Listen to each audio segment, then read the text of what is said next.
Man, today is, I want to say, like a bracket for an elimination series that I did not see coming. Oh my god, we're starting off with Anotand versus MarineLorD yet again.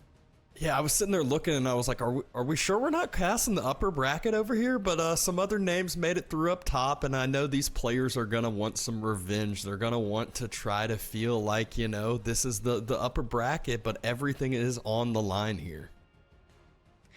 It most definitely is, and there's something weird to it, isn't it? Like seeing MarineLorD this early on, like in the lower bracket.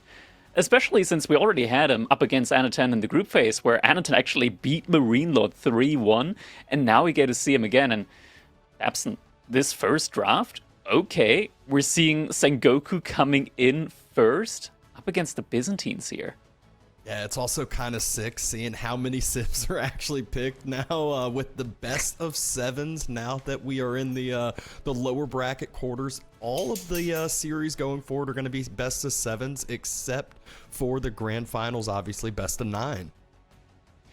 Yeah, now we got a little head-to-head here between Anotand and Marino, and we do of course see EGC Masters Finals. That was the group phase, 3-1 victory there for Anotand. So that was the first series MarineLorD has ever lost to Anotand, and I mean 3-1. That definitely has to hurt, especially since afterwards MarineLorD got brought back down to the lower bracket by Wham as well. So it's like back-to-back losses for MarineLorD since the group phase and early on in the playoffs. That's not something that we're used to, not at all. Especially not like these decisive, I want to say, like scores there as well. Yeah, and it's one of those, like, you got to think, like, is it because of some of the new civs, some of the meta swap that has happened, or is it, is MarineLorD getting a little out of practice and some of the people elevating their gameplay, elevating their levels a little bit, putting in more time and more practice? Yeah, that much for sure. I think it was Beastie as well that said that at this point, like the skill level of all the players that previously, like MarineLorD and Beastie, thought they were so much higher than the rest, like in terms of skill level, the gap has dramatically shrunken down now to the point that MarineLorD losing 2 sets so far in the like main event in the group stage and in the group phase. That's pretty big. That's definitely pretty big, and it also goes to show just the development that we had with all the other players, like Anotand here specifically as well. And yeah, I'm very much excited to see just what else he has in store. Look at him. He picked 3 of the 4 new civilizations in his draft as well. So you can tell this guy plays and practices a whole lot for him to immediately be so confident and picking all of these new civilizations that players really haven't had that much time to play around with so far.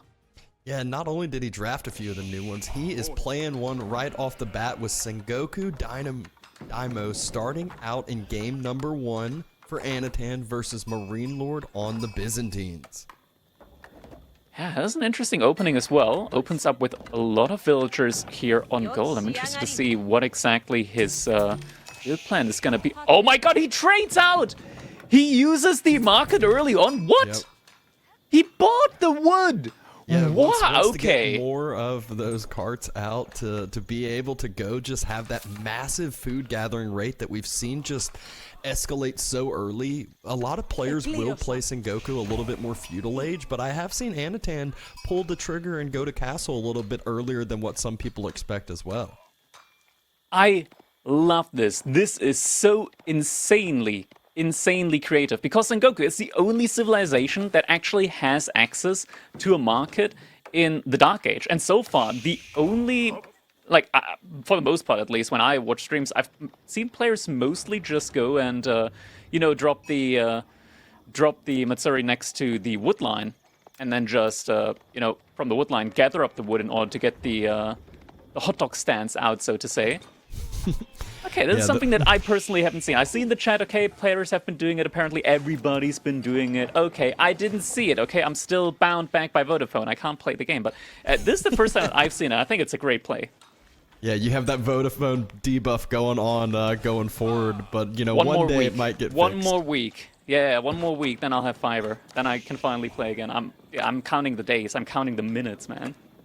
Yeah, and we're already seeing Anotand start to spread that Yatai out into those food locations, and it's one of those that, they're not the hardest to start to focus down, but there's so much of a spread that can go throughout. You know, you can send them down to the bottom deer, you can have them under close berries, and we already see Anotand having one at the boar at the top as well.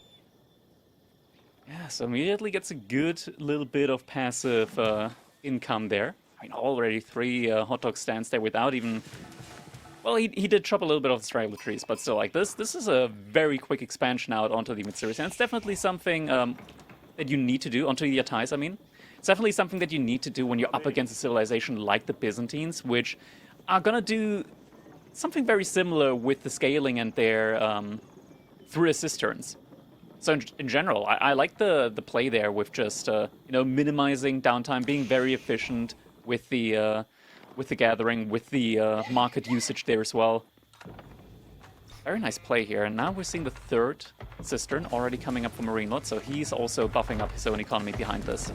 Yeah, you know, every civ has their little bit of different eco bonuses. Grand Winery on the way. Same thing with the Coca Township, although those shinobis aren't quite as crazy as what they were the patch beforehand. They still can be very, very well utilized, especially in you know, all ages actually, but early feudal can be quite annoying with their slow mechanic that they give out. And now Coca Township is going to be coming up here for Anotand. So we'll be having access to those shinobis, debuffing enemy units. Definitely quite a nice thing to have, especially when you're up against a civilization like the Byzantines that really likes to just blow up a whole lot of infantry. So being able to spread that debuff wide is definitely going to be very useful here for Anotand in this game. Yep, you already see the outline of that 4th cistern, that 4th little bit of water level raising on up here soon, right as Feudal Age will be finishing as well. So MarineLorD feeling pretty good, you know, isn't pressured at all with this opening, and we'll have a lot of that buff going into Feudal Age. Let's go from Anotand, just applying a little bit of pressure, you know, just being able to harass the mining camp there a little bit. And this actually... I feel like a lot of players underestimate just how much damage or unbalance or destabilization you can do to somebody's economy just by like hitting those mining camps. Because if you want to do like a forced drop-off, you of course right-click the building with your villagers, but then the villagers are also going to repair that building. So if your opponent has like a very tight build order in mind, for example, or just you know, needs all the wood that he can get, just going from 100 to 98 wood might make the difference between being able to place a building and not being able to place a building. Yeah, it can get very, very frustrating. Also delays you a few seconds with those forced drop-offs. Like you said, with those clean build orders, a lot of times people are clicking on the stone, clicking on the gold for that exact amount they need, and the forced drop-off becomes a repair instead. And you see Anotand just still being as annoying as he possibly can, going ahead and getting some of those feudal age upgrades as well to his economy. So he will be able to kind of, you know, match out a little bit. Range already down, and some Yumi on the way. Definitely something else to keep in mind as well. Anotand, he is such a proficient player when it comes to playing Japanese, and I think a lot of this skill also is going to translate into the Sengoku Daimyo. And we do actually now have a very early Oda clan building coming up here, so he's going to be able to boost up his archers a lot more, the Yumi archers, with a relatively early +1 damage upgrade on them as well. And it's actually doubling down to those Yumi. You know, that's one where most of the time people want to just mass out a ton of them in smaller numbers. Not always that effective, but once you start getting a ton of those numbers pumping on the Yumi, they get absolutely crazy and so hard to deal with. Immediate reaction here from MarineLorD. Does drop a stable, immediately queues up 2 horsemen, but Anotand spots it out immediately, so he knows what MarineLorD is going for. So could be that we'll immediately be seeing a barracks coming up from Anotand as a response to that.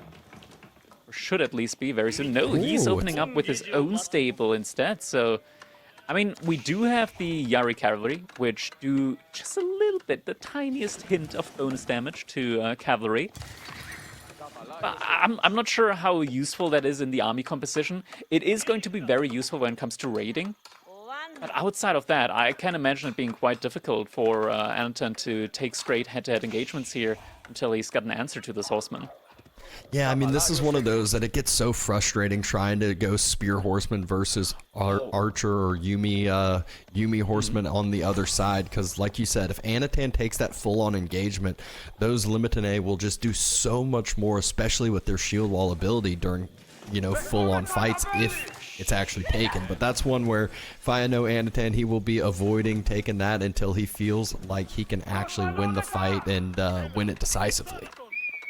Exactly, and suddenly it just starts making so much more sense. The entire picture is being painted here. He's going for them because he wants to protect the Yatai, so he needs to be very mobile on the map. These cavalry units, they're not for these head-to-head engagements, they're just there in order to be able to react to these horsemen that are trying to destabilize the hot dog economy here from Anotand.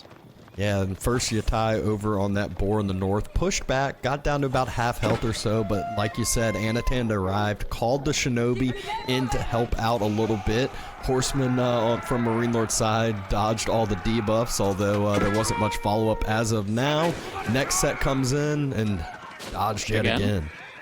Getting some matrix dodges here right now from these cavalry units, so MarineLorD making sure that he's not going to be losing those horsemen.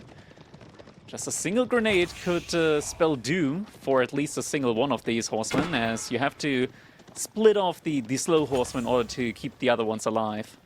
And that's where Anotand, he said, I'm not going to waste my time chasing the other horsemen down. I'm going to go ahead and deny that vision, deny that knowledge that's so important in these high-level games. Scout gets taken down, first big kill of the game, and starting to deny the berries even though there's an outpost there. Outpost now also going to be upgraded. As there's some placement, MarineLorD now double queuing up the longbow mercenaries. So very soon we'll be having 10 additional military units working for him. Villagers are going to be able to make it out alive.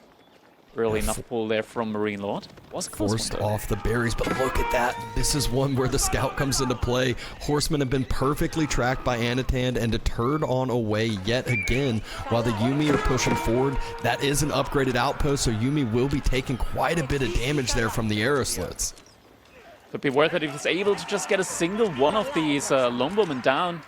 Or Limitani for that matter, but no, they're going to be able to stay alive since that's only going to be Yumi that will end up falling here. But Yumi are cheap.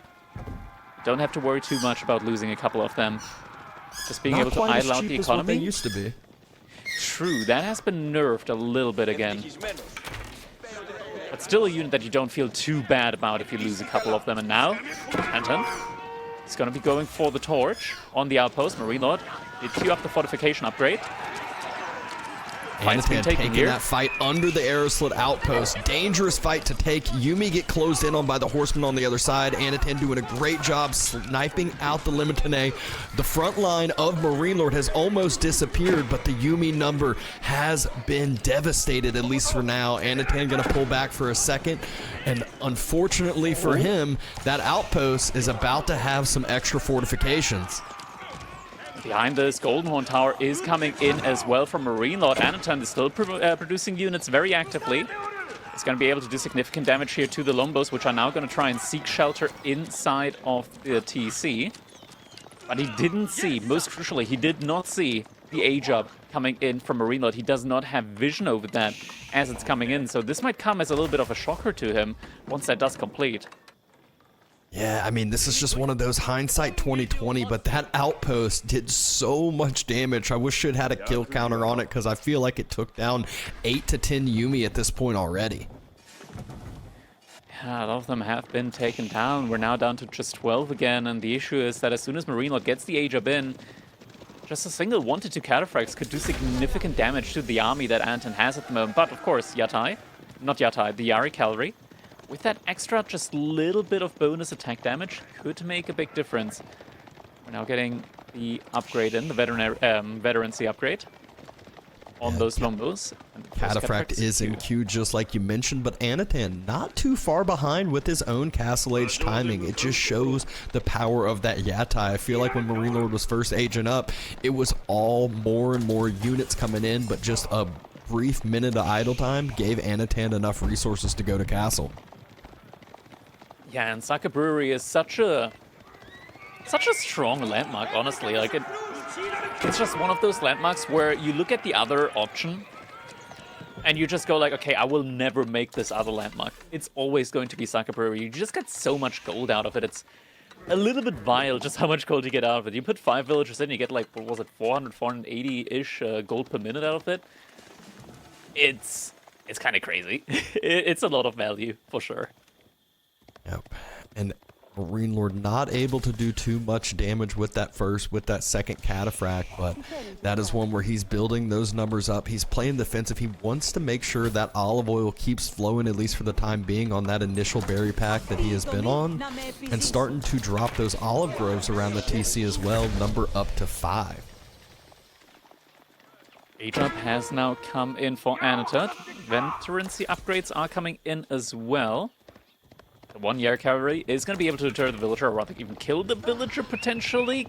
Yeah, gets the kill on the villager. I was trying to build a mill up on the berries there for MarineLorD. MarineLorD has stabilized. We're now up to already 2 religious units, just picking up all the relics on the map. 5 cataphracts, 16 lumbermen. There's going to be some tight timing here for Anotand if he wants to get like at least 1 to maybe 2 relics this game. Yeah, the first relic already been secured, like you said. The second relic on the way back, but Anotand will have at least a good bit of movement trying to go deny the other few. Yatai getting focused down again. Horseman falls.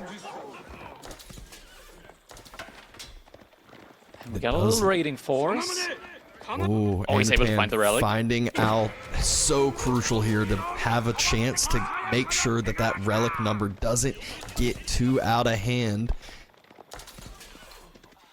One of the relics is already in the Grand Winery, so MarineLorD getting a steady trickle of olive oil that way. Yari Cavalry. We do see the Akratoy defenses coming in here. MarineLorD, lots of idle time for the villagers though. At the same time, Raid, or at least Anotand, just with a little bit of cavalry here. Doesn't get any villager kills, but once again just buys himself information and causes a little bit of idle time. That's so much idle time for those gold villagers just to take down the 1 cavalry unit over there, and double outpost investment into the bottom side berries. So MarineLorD is just spending so much to try to secure his food income right now. Yeah, Anotand also just doing a great job of raiding all around these sides. Villagers are gonna get picked off here. That's going to be 2 villagers down, 3 villagers down. Gets the 4th one in as well at the same time. Over on the gold once again, causes idle time. Mounted Samurai is going to pay for it with his life though, but once again, this is just massive, massive idle time, and this just buys Anotand so much time to continue stacking up his own military. But the cataphract numbers, Absent, this is a scary amount of cataphracts. That is definitely scary to deal with, but it's the only thing that Anotand has to worry about for the time being, but it is almost devastating here. Shinobi get called yet again, gonna try to slow him, try to get that debuff in as well. But this is a trade that does not look good for Anotand right now. Longbow sniping down all of those Yumi numbers. It's just too much. The cataphracts, they're all still alive for the most part. We're down to 9, we were at 10, but Anotand losing all of his mounted samurai, all of the Yumi archers, and the Ashigarus here. They're just, the gunner Ashigarus, they're just not strong enough. It feels like they barely even tickle the cataphracts. They're meant to be like a crossbow replacement, but they're just not trading cost effectively enough here. Yeah, and this is one of those things, like, it seems so good with Anotand's raids and the damage he was doing, but he was trading out military units, and all of a sudden MarineLorD had a significant mass that just Anotand could not deal with, and now MarineLorD, he is sniffing out the expansion where Anotand moved out to, onto the gold, onto some different resources, and Anotand's about to be in trouble.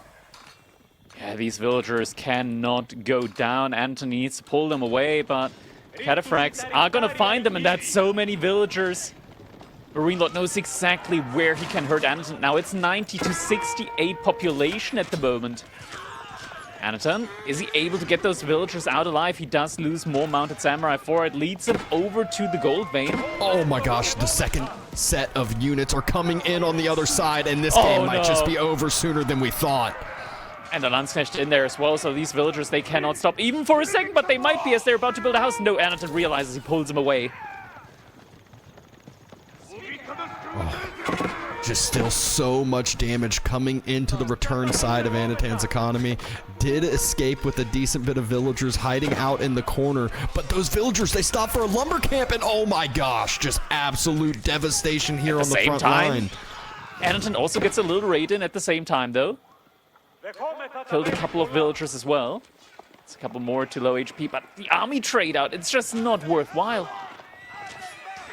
Yeah, olive oil has been flowing for so long. Longbow number up to 22, and this is just one where Byzantine gets so hard to deal with.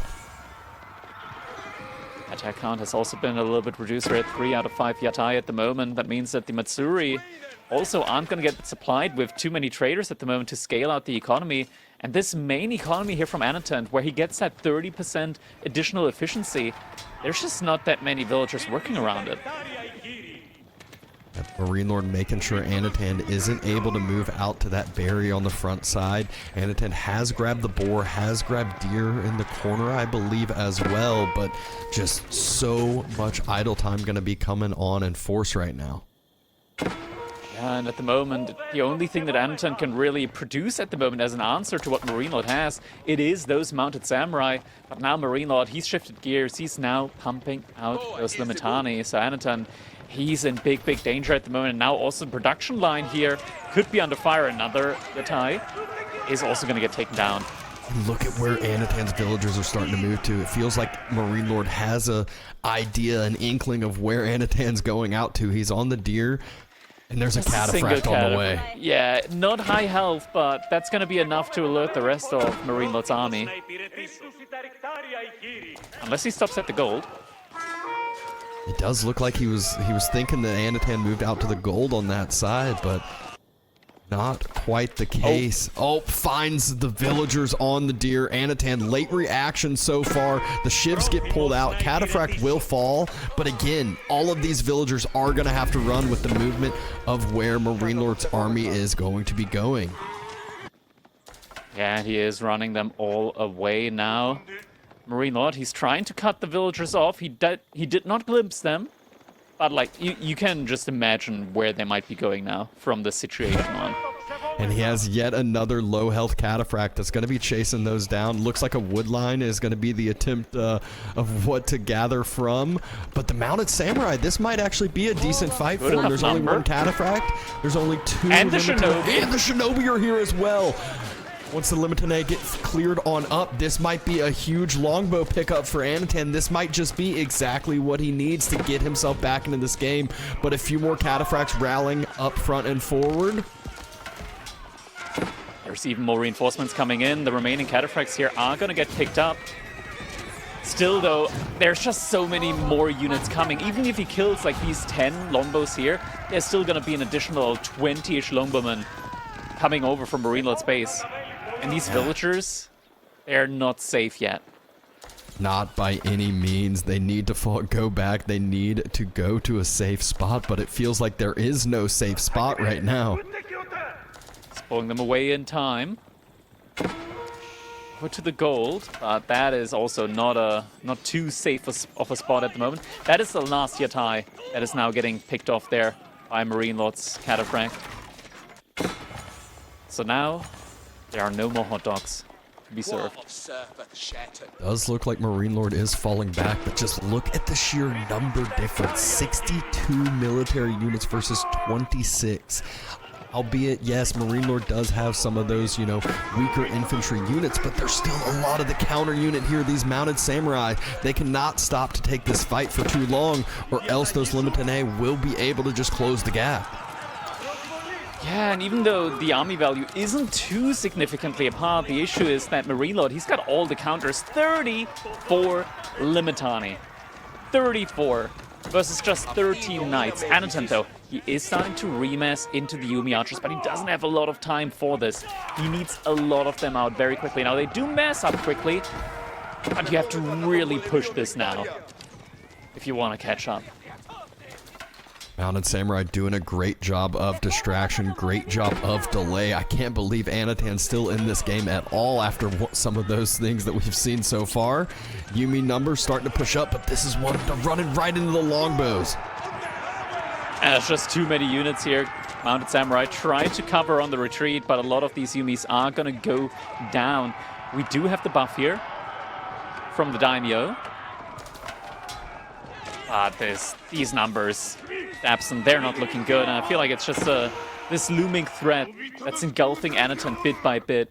MarineLorD with the Byzantines here, he's just relentlessly just choking out Anotand on these sides while always reacting in time to these little raids. And just kudos to Anotand for always like going for these little raids, even with all the aggression that's heading towards his base. Speaking of which, one villager one down. Villager. Two.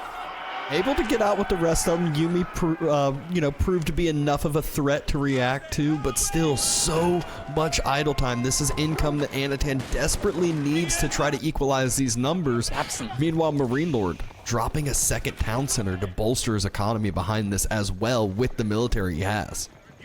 It is absurd just how efficient Anotand has been trading behind all of this, only to still be so far behind in military. Because look at the economy efficiency. We actually have the stats. We're able to look at this. We can see that MarineLorD's eco-efficiency has been less efficient than Anotand. Anotand has still 3 more villagers, yet MarineLorD's leading with double the military count. That is just Byzantine's peak, as half of this military is, quote-unquote, free from the mercenaries. Yeah, and I mean, this is to the point where MarineLorD has 110 military units. Just how do you deal with this at all? Production gonna start being burnt. Anotand still going for more and more raids. I feel like it's the only thing that's kept him in this is MarineLorD has had to constantly react to this, has had to constantly send units to try to follow these mounted samurai. Now the gold, it's under pressure. Villagers jumping inside. Fortification isn't there quite yet. Not on the second one, and it won't even matter with that many units as well. 2 more villagers fall. Next outpost starting to be burnt. Anotand, he feels like he has to take this. Oh my gosh, the fortifications. It didn't even seem like the upgrade was there on that one. Anotand, you can't take the fight. In a split second, 4 mounted samurai are gonna go down. Shinobi are being called as well to aid, but it just doesn't feel like it's nearly enough. A single cataphract here at the front line means that Anotand has to micro every single volley from these Yumi archers, and that's just not efficient when you want to just A-move and hit all of these units at the same time. I feel like this is the beginning of the end here. Anotand's numbers are falling, and Anotand falls in game number 1. MarineLorD is starting his path of revenge. GG comes in. MarineLorD taking the first victory here, and the total resources count, and actually leading in the resource count, but looking at that military value lead, it seems like just one fight maybe taken a little bit too early snowballed insanely out of control, and that's kind of what we're used to seeing when it comes to the Byzantines. Give them a finger and they'll take the whole hand. As that mercenary scaling that's coming in, it's just relentless how many military units you can push out there with those longbows, and we truly just saw an absurd amount of longbows just streaming out there from the Byzantine player's base. Yeah, Anotand felt like he had to do something when which I'm not even sure if he knew MarineLorD was going up to castle, but felt like he needed to do damage, but took the fight under the emplacement on the outpost and just threw away so many Yumi early on. This is the fight we were talking about here, and the outpost had already taken out 4, 5, 6 Yumi at this point, and it's just one that it's so hard to take the fight here when your units just aren't as tanky as what they should be. Yeah, you can see in the destruction value, even though Anotand was the aggressor here, actually losing like 800 more value worth of units compared to what he killed on MarineLorD's side. Definitely didn't feel that good, though in the end the trade-out wasn't terrible, and he did reach the castle age relatively fast afterwards as well. I think it was the fight afterwards where here, right there, when Anotand was on the retreat, where there was just too many cataphracts, and like this initial big wave of cataphracts, that is something that you really have to respect and worry about. And just MarineLorD, this many cataphracts, you can't just go 1-to-1 with mounted samurai up against cataphracts. They're just too good. They're just really good. They're the best knight, almost-ish, I want to say. Like cost-wise, okay, maybe like the Japanese mounted samurai might be even or a little bit better. Maybe the Rodari as well. Like they're okay. Rodari is on another level. But the rest of the civilization is not that good. But cataphract as a whole, like they're pretty good. they're pretty good. Like, you're a normal knight, you're looking at a cataphract, you're like, okay, that's the guy my girlfriend told me not to worry about, but you're worried. You're very worried. Definitely worried to say the least, but that was just game number 1. This is a longer series, and Golden Heights will be the next map to follow up here. Anotand, picked Tuklak, and Mongols had Tuklak sniped on out. Meanwhile, MarineLorD with the good old House of Lancasters in English, and will end up playing House of Lancaster. Yeah, House of Lancaster here up against the Mongols. I mean, Mongols is just a classic pick that we do see for Golden Heights all the time, and I do like the play from MarineLorD with like the English and the House of Lancaster, because one way or the other, he's gonna have access to short bows.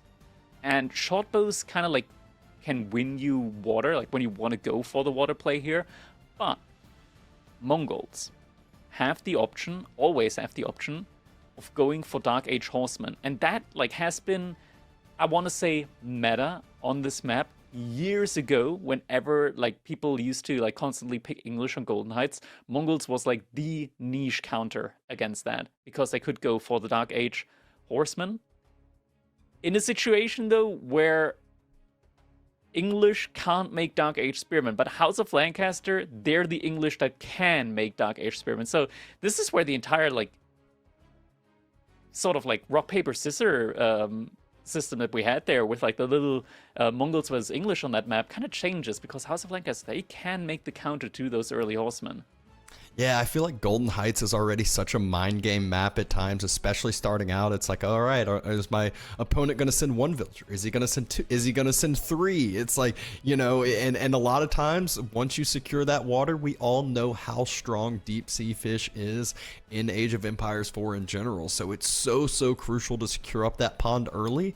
Although I will say this is one of the few maps that I do feel like I've seen the land come to play a little bit more often and actually be able to, stabilize and maybe have a timing to win comparative to some of the other maps that we've seen. Exactly. All right, 20 seconds dividing us from this game number 2. We're about to be jumping into it. Golden Heights, it's been a while, hasn't it? Like, since we've last seen it in competitive play, just in general, outside of this tournament. We've already seen it before in this tournament, but outside of this tournament, I feel like it's been a while since we last seen Golden Heights. It's such a nice and dynamic map in the way that, like, the games just play out on it. But enough of that, we're jumping right into it. Our game number 2, Anotand, right now 1 point on the scoreboard behind MarineLorD. Now is his chance to even it out yet again. We see an early Uwu opening up from him. Also a lot of villagers on gold. Moving over, we get MarineLorD playing as the House of Lancaster in the color pink. And what is his game plan here? I see 2 buildings, and I do see Dark Age Spearmen. Yeah, had to respect the horseman play like you mentioned, and Anotand going ahead, gathering up enough gold to go up to feudal, and I think it just might be a straight feudal play and maybe try to get a dock later on. MarineLorD, though, he scouts out the villagers. They are not on gold. They are on that sheep next to it, but he needs to get the information on the Uwu. Needs to see if there is a production building next to it at all. Did not get that information. I mean, he does kind of have to hurry up with the scout at the moment, because he's just been going for the straight line towards Anotand's base, and that can kind of hurt him in the sheep scouting, as well. As we see Anotand, he's already went far around the shoreline here. Finds a good amount of more, a good couple more sheep here. Yeah, and more importantly, sees that no dock has been dropped, no villagers on out here near that side. Spearmen will disrupt this little bit of sheep gathering next to the Uwu, will force those villagers on back, or at least to pull the shivs out until the second spear arrives. The issue now is that this sheep, it's gonna get taken down. Yeah, it's not gonna get brought back. Nope. And now he's only got 3 sheep next to his TC. It's gonna be tight. It's gonna be tight. Actually, never mind. There are sheep next to the border of the map that MarineLorD. Oh no, MarineLorD. Okay, Anotand is a gentle soul. Doesn't garrison. Yeah, Anotand could have definitely taken down 1.5 of these spearmen. Yeah, sometimes though it feels so bad garrisoning all those villagers that are gathering because it's so important to get that food income in to try to be able to go up to feudal age sooner. It doesn't seem like much, but it still just disrupts those early timings. Anotand, though, he has done an unbelievable job at the sheep gathering, like you said. That aggressive scouting pattern for MarineLorD having to gather that information means that he has now lacked, you know, it's 17-8 in the last 4. It looks like the Khan is on the way to cut through again back home, back to drop off more sheep.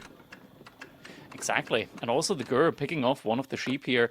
And that is just an amount of sheep that you would love to see if you were playing as the House of Lancaster, but alas, that's not the case here. MarineLorD realizes, okay, I'm not getting these sheep, neither will you. It feels like we're watching Anotand on Prairie over here with the amount of sheep that he's been able to pull back in here. And no water taken yet by any means. Both of these players are just going up straight to feudal age. Anotand does have to be very careful with that Khan with the 4 spearmen hovering. He's just wait, no, MarineLorD, is he actually just patrolling? Yeah. Okay, he's not. It looked for a second like he was just gonna patrol there with the spears, but yeah, Anotand, he's playing this one a little bit more cautiously. Oh, actually, the way he returns, he's gonna see this villager as he's moving out. Yeah, he sees him. He sees him. He sees that one villager. And not only that, he's going to see this villager right as feudal age is coming through. We'll get that little bit of the Khan bonus, and the spearmen are nowhere to be found near. Anotand had the perfect information of where all of those spears went. Will this villager be able to get this dock up in time? Oh, he's fast! He's first! Anotand's already there! Oh my god. And he's actually forced back! No, he wants to go for... This is so much delay! This is such an important timing early on. Not to mention, a wolf there might be able to help a little bit, but the spear are close. The spearmen are very, very close. Will Anotand, what will be his first ship that he creates? Archer ship immediately. There we go, drop off, and archer ship. There we go. It's in queue, 20 seconds. So important. It's gonna be in time. It's gonna be in time.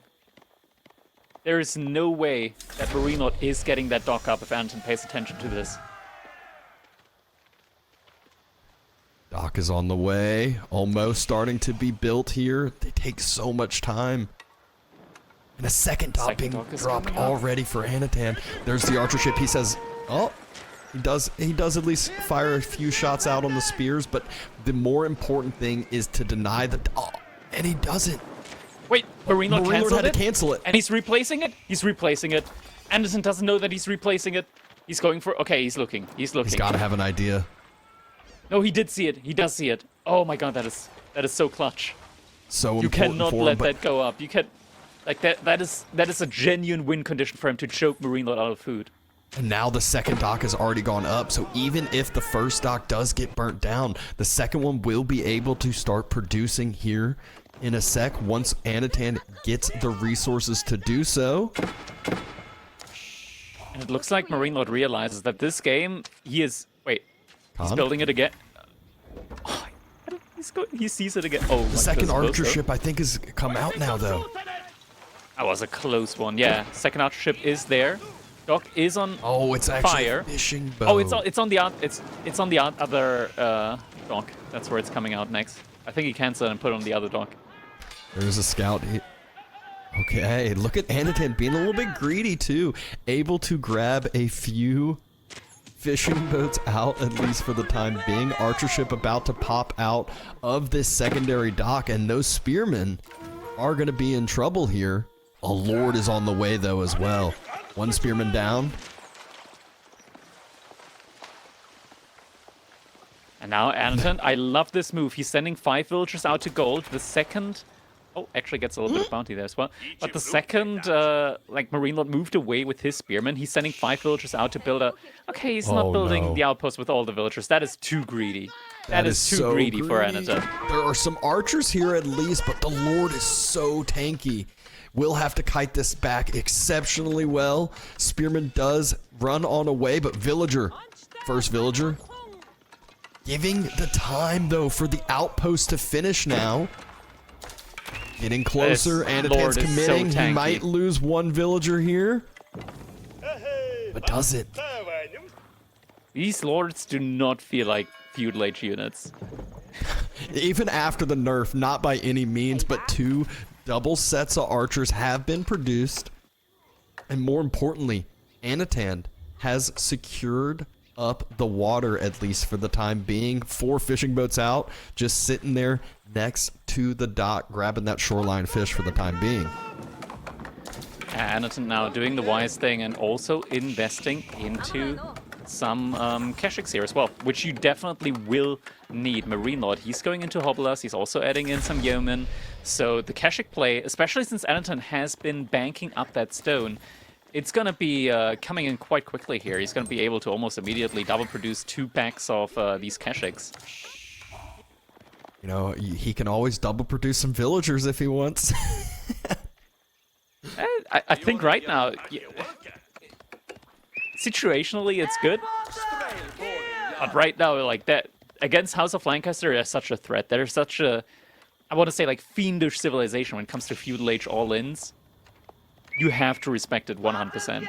Yeah, and not to mention, when you have the water, you already have the eco bonus. You don't need... Oh, is that one single He's Khan's letting him hunter? See. It is one single Khan's Hunter just to be annoying here. And the thing is, the Khan's Hunter can also summon the Eagle. So with the Khan and the Khan's Hunter, he can have 100% uptime almost on the... Oh my gosh, yeah, Khan almost just gets absolutely shredded with how many villagers are there. Yeah, that better go back again. Like, the strategy is nice. The strategy is very nice. Especially since Khan's Hunter has more range than a normal Mangadai. But when you get peppered in the face by like 20 arrows at once, you start to reevaluate your life choices. And Anotand did double produce those sets of Keshiks, so we'll be able to have his military numbers stabilizing, and we'll have that better food income with the fishing now slowly getting more and more online to be able to support more and more of this production. Yeah, at the moment, MarineLorD, he's not reproducing any more Spearmen, but now the Keshiks do get revealed, so this should be the moment where MarineLorD might want to double tap back into the Spearmen. We do see a Spearman now in queue at the same time. Siege Engineering also coming in. He's going to try to go for a ram and deny this fishing, deny these docks. He still has the villager nearby. He's been making, he's gathering made a wood over there the lumber camp whole nearby, time. yeah. Yeah. He's just waiting for this opportunity. And this would force Anotand out in order to, you know, just quick wall coming on in. Villagers, will they have enough time? He doesn't see it. They're not going to have enough time here, and the Keshiks at least picking up one here. Spearman is close, so just one villager gets taken down. Wall should be able to get finished on up. Sends 5 villagers over to commit to it, and more importantly, the ram is on the way. Yeah, another dock is actually coming in for Anotand, or at least the blueprint has been dropped, but doubtful that that's going to go up anytime soon. Might need the villager there, though, just to rebuild the dock after the first one gets taken down. And we... Actually, where's the ram going? Okay, never mind, it's now... He sends the low-health villager out to build the dock. That's how confident he is. He does have his military mass heading that way, and MarineLorD does need his second group to get there faster, or else this will be a fight that Anotand can win. But another couple set of Keshiks are running on through to distract more and more of that army. Oh, this might be the chance now for the villager to move out, and the villager does indeed move out. There is no more archership here. MarineLorD, he's waited for this opportunity, for this moment, but the ram got left alone. It gets taken down. Oh, and some crucial arrow volleys. Shots of the galley, not the craziest. Actually, looking at the damage, feel like most of the damage got delayed. But the dock, it's only a quarter of the way up. Will Anotand be able to see this? Will he be able to react to this in time? He's going there. He's looking for it. He is looking for it. He does realize what MarineLorD was up to, but I think it might be too late. It's so close. The villager's low health, though. If the galley does get a good set of shots on this, it could be it. No. No! It goes up. At the same time, fight gets taken. There aren't that many spearmen in here. Anotand, he's got a good enough army to take this fight if he snipes down the spears. And he will do so. First spear goes down, second one down. Third and fourth. Down.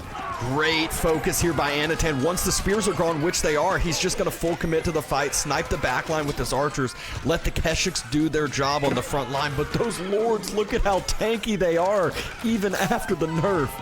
First lord taken out, second lord taken out, but the Keshik, now they get to roam free. Now they get to do anything that they want. So while MarineLorD did get the dock up, Anotand already has the ships to try to deny more and more of that. Ooh, sprinkled ship immediately. Oh, we got distracted.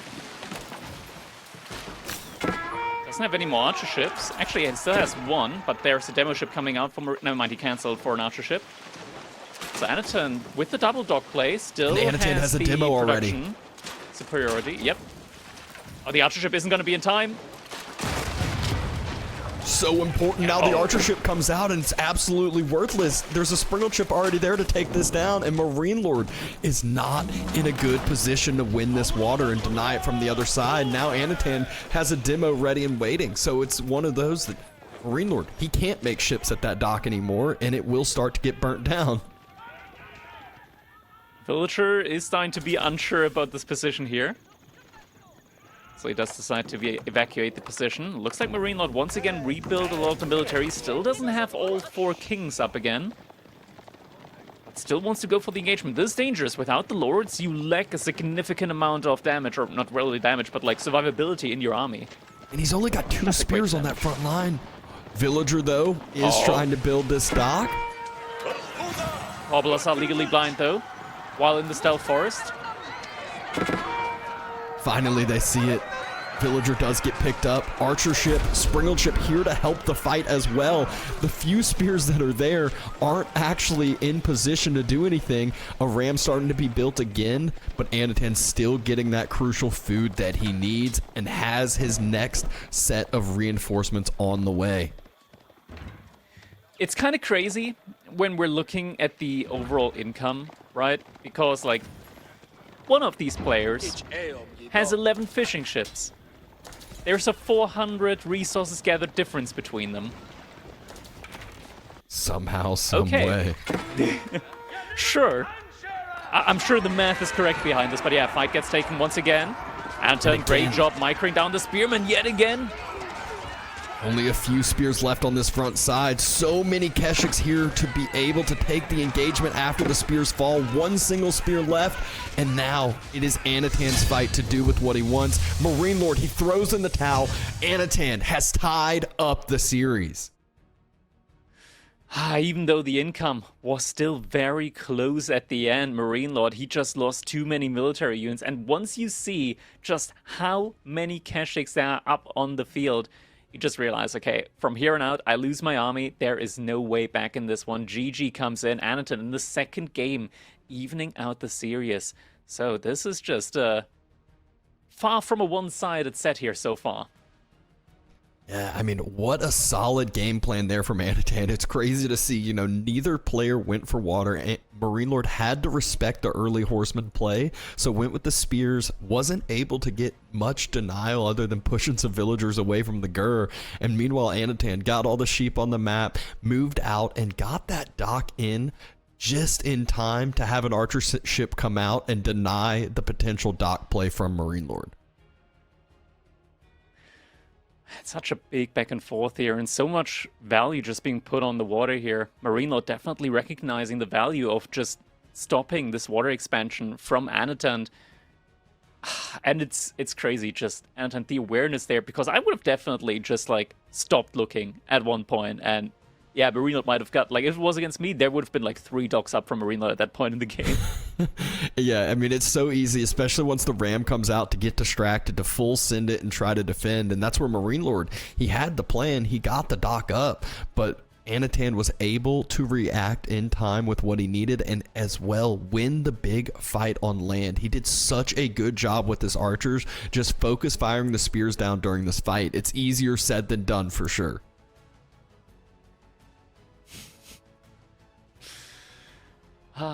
And next up, we're gonna be getting the Golden Horde. So we just saw Mongols coming in. Now we're getting the Mongol variant. Mongols, or rather Golden Horde up against the Abbasid on Lipany. And Anotand, he already once tried to pick the Golden Horde here today. Got denied earlier by MarineLorD. Instead had to pick the Sengoku, which did end up as a loss. But Abbasid versus Golden Horde. That's an interesting one. No, now, like, Abbasid, like MarineLorD, he's got a soft spot for Abbasid, I want to say, because with the Abbasid, he can manifest his inner Archer Lord, one that we love him for, right? Like, he loves making those archers, and Abbasid, it's the civilization to do it with. And Golden Horde, on the other hand side, though, up against archers, they got one specific age up that crushes archers, +2 armor on armored units. Suddenly, your archers go from doing 3 damage in castle age per shot to just doing 1 damage. That can make all the difference, because typically what we've seen is that Abbasid, even with just archers in castle age, can trade out against pretty much any unit in the game. Not the case when that age up comes in. Yeah, and we've seen MarineLorD specifically be, like you already said, he's Archer Lord over there. He just always seems to be massing archers, and that also, you know, allows him to float some wood once he stops making them, go into farms, go into more production buildings, anything that he needs. But it will be so hard to do it against this variant civilization that came out here. So Anotand has a game plan in mind, but we all know MarineLorD as that player that, you know, forces his opponents to make mistakes. He will be able to play that defensive natured game of Abbasid, and if their economy still gets online, it's so hard to stop as well. Yeah, it most definitely is. At the same time, like, Golden Horde has a very interesting relationship when it comes to resources as well, when it comes to economy. You got the stockyards, and the stockyards actually are great gathering.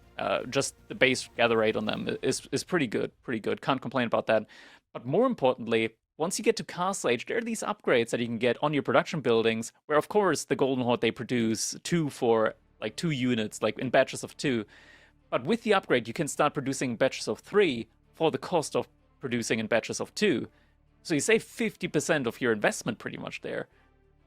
It's it takes a while to get, it's difficult to get to that spot in the game, but once you get there, man, do you save a ton of resources on making units. It's crazy. Yeah, and those stockyards, not only are they more efficient, you know, than your typical Mongol economy with their sheeps, they also have a cool look to them as well. It's always nice seeing, you know, a bunch of those played on out. But enough of talking about this game. Let's get into game number 3. Tied up series, MarineLorD on the Abbasid versus Anotand on the Golden Horde. And this might just be a matchup made up in hell here, because this, yeah, we mentioned it, right? Like, Golden Horde, they've got some impressive tools when up against the typical army composition, the typical game plan that the Abbasid love to go for. So I'm very interested to see just exactly how this one is going to play out. The most important thing to look out here for is going to be the initial age-up choice for MarineLorD, because that can kind of dictate what his game plan is going to be. Are we going to be seeing an economic wing where MarineLorD signalizes, okay, I'll be going for a macro type play here, and I'll just, you know, boom up multi-TC and make units defensively behind it? Or is it going to be a military wing where MarineLorD is going to try and dictate the pace of the game? Yeah, and sometimes it's even that military wing to be able to go with a second TC in a safer, in a better, or not necessarily safer, in a more aggressive location, a better location that will be good for the long term. So we've seen Abbasid do that quite a bit, but like you said, if it's economic, it is signaling that boom, signaling that early focus into the all economic. Do have that Golden Horde tent up here in the base of Anton. This is kind of interesting, right? Because on a level, these two civilizations, when it comes to their landmarks, they're very similar. Neither of them idle out their TC while they're aging up. Yeah, it does feel nice when you're able to do so, and both of these players getting close to that age up now. MarineLorD will be a second ahead as far as when he's able to click, and let's see that decision that we were just talking about. and it is the economic wing choice from MarineLorD. Respect. Okay, economic wing. Do we already have any villagers moving over towards stone anytime soon, though? That's also something to look out for. Not quite. He actually still has 6 on food, which is a little bit more than you need for constant TC production. And so that's usually one where you want to build up a little bit to be able to, you know, click on fresh foodstuffs, click on some of these extra upgrades, Fertile Crescent as well. But usually you'll see down to 4 to be able to just get that quick and most efficient TC as possible. There we go, first couple villagers now moving out to stone, so we'll be getting that second TC in very quickly. And there it is, Khan and Torgut upgrade is coming in, or rather A-Jump is coming in for Anton. It's kind of weird how the A-Jumps are named, I want to say, for the Golden Horde. It's very, like, how do we call it, like, the name is what they do. Khan and Torgut is, you just get a discount.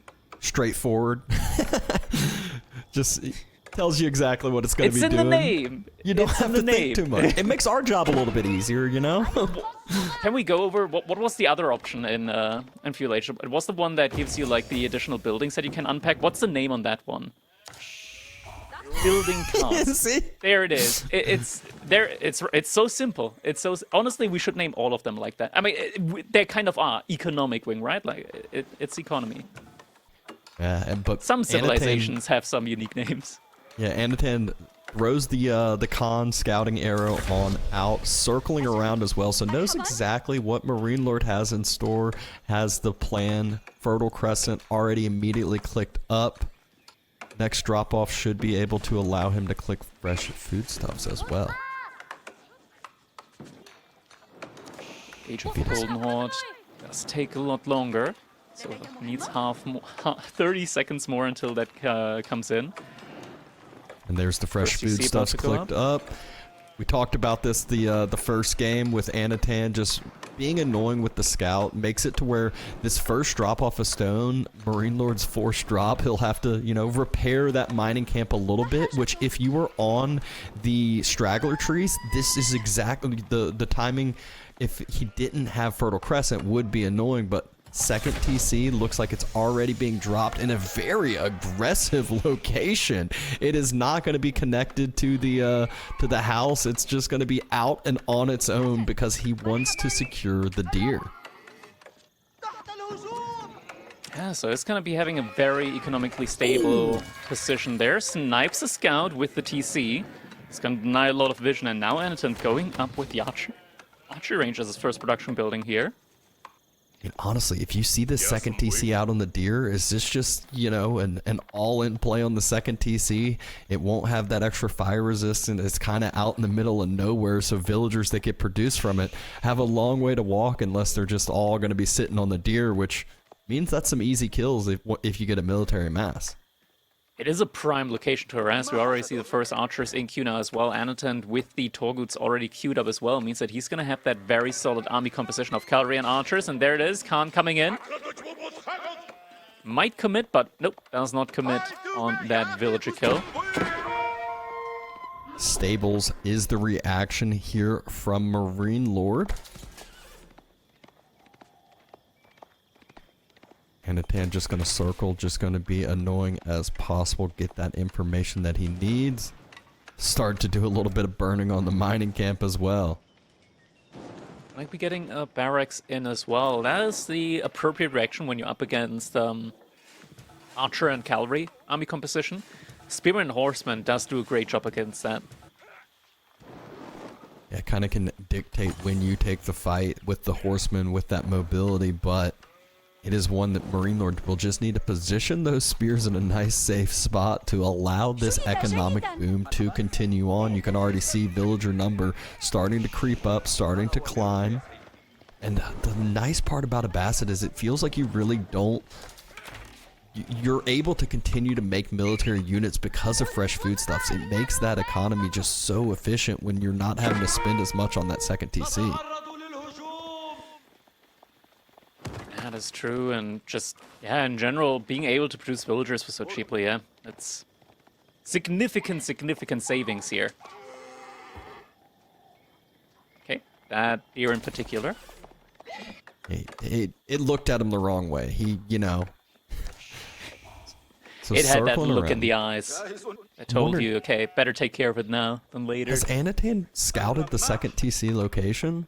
I feel like he hadn't actually circled around to be able to see where this is. He must know just because, like, the deer have disappeared off the map. So I think he's got an inkling. He should have a clue of where that second TC has come up. And instead, he's just going to mass those few units, do a little bit of delay, and he will be clicking his age up here soon.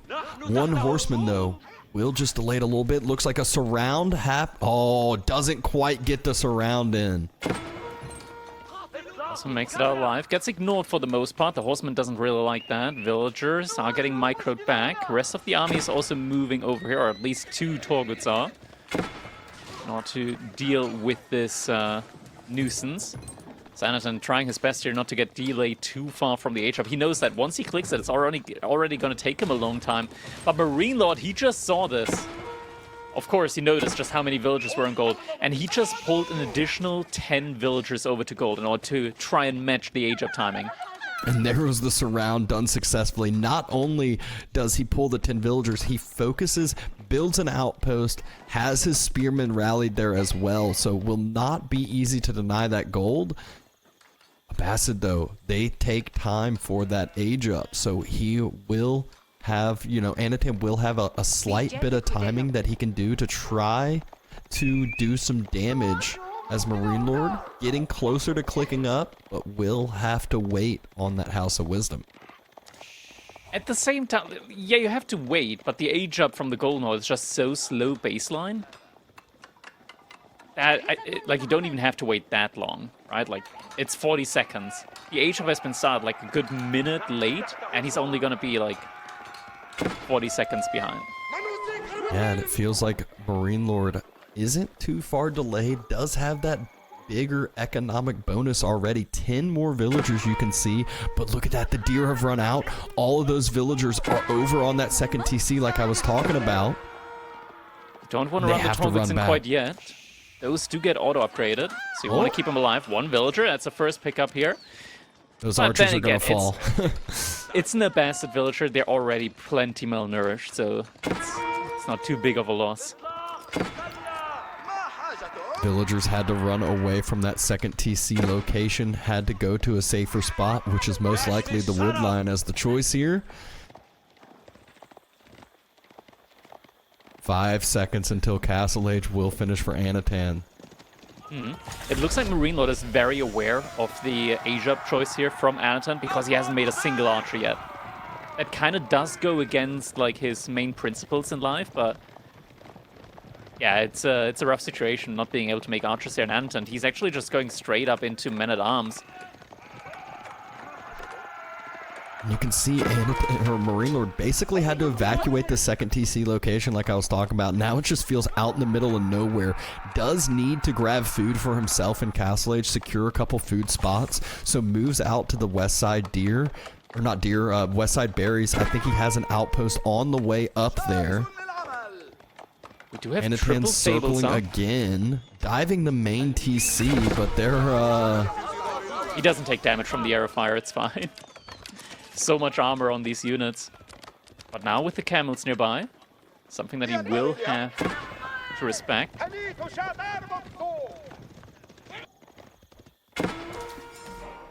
Just trying to do as much raiding as possible. Mosk prioritized there from MarineLorD. Wants to start getting the relics in.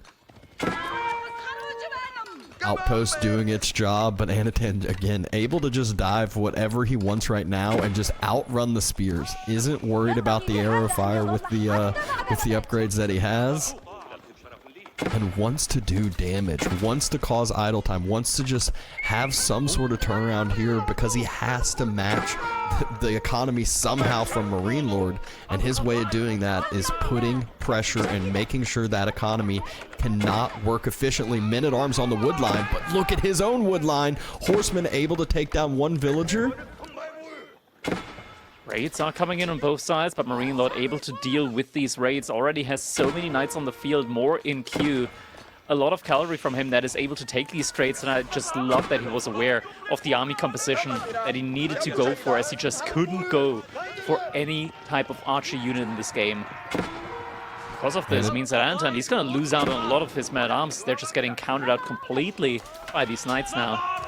Yep, so a lot of those early military units that Anotand made are falling. He's able to pick up one, maybe two villagers here, but we saw the return damage on the other side. Good thing for him, first relic at least being brought back home. A lot of stone is being gathered up here at the moment by Anotand, and we've already seen Kipchaks on the field. Kipchaks on the field. Close enough. Potato, potato. Chew up, Chi-Chi, something like that. Anotand's starting to mass up the spears now, and needing to defend his spear location. The nice part, it's always one of these where like he has so much food in this location over to the west side, which is nice because if you're able to defend that location, great. But as you can see, MarineLorD is headed that way with a lot of lancers. The spears are there. There's not enough crossbows massed up. More spearmen coming in as well, though. MarineLorD realized that he probably can't stick around here for too long, though he does have a significant number of knights. But there's a certain timing looming here, I feel like, because Anotand, the more and more of these Kipchaks are coming in here, the harder it's going to be for MarineLorD to just try and kill him quickly with these high-value knights, as the bleed damage does stack up. And we did just see Anotand using a lot of the stone that he had banked up. I wonder if that was for the triple shot or the upgrade to triple produce units out of one of his production buildings. MarineLorD, though, able to secure up two relics for himself. He's starting to bring back one of the ones from Anotand's side of the map, and will have one safely behind his TC that he can grab. So 3-2 relic play is what it should be for MarineLorD here. Yeah, just was a little bit faster when it comes to taking that relic.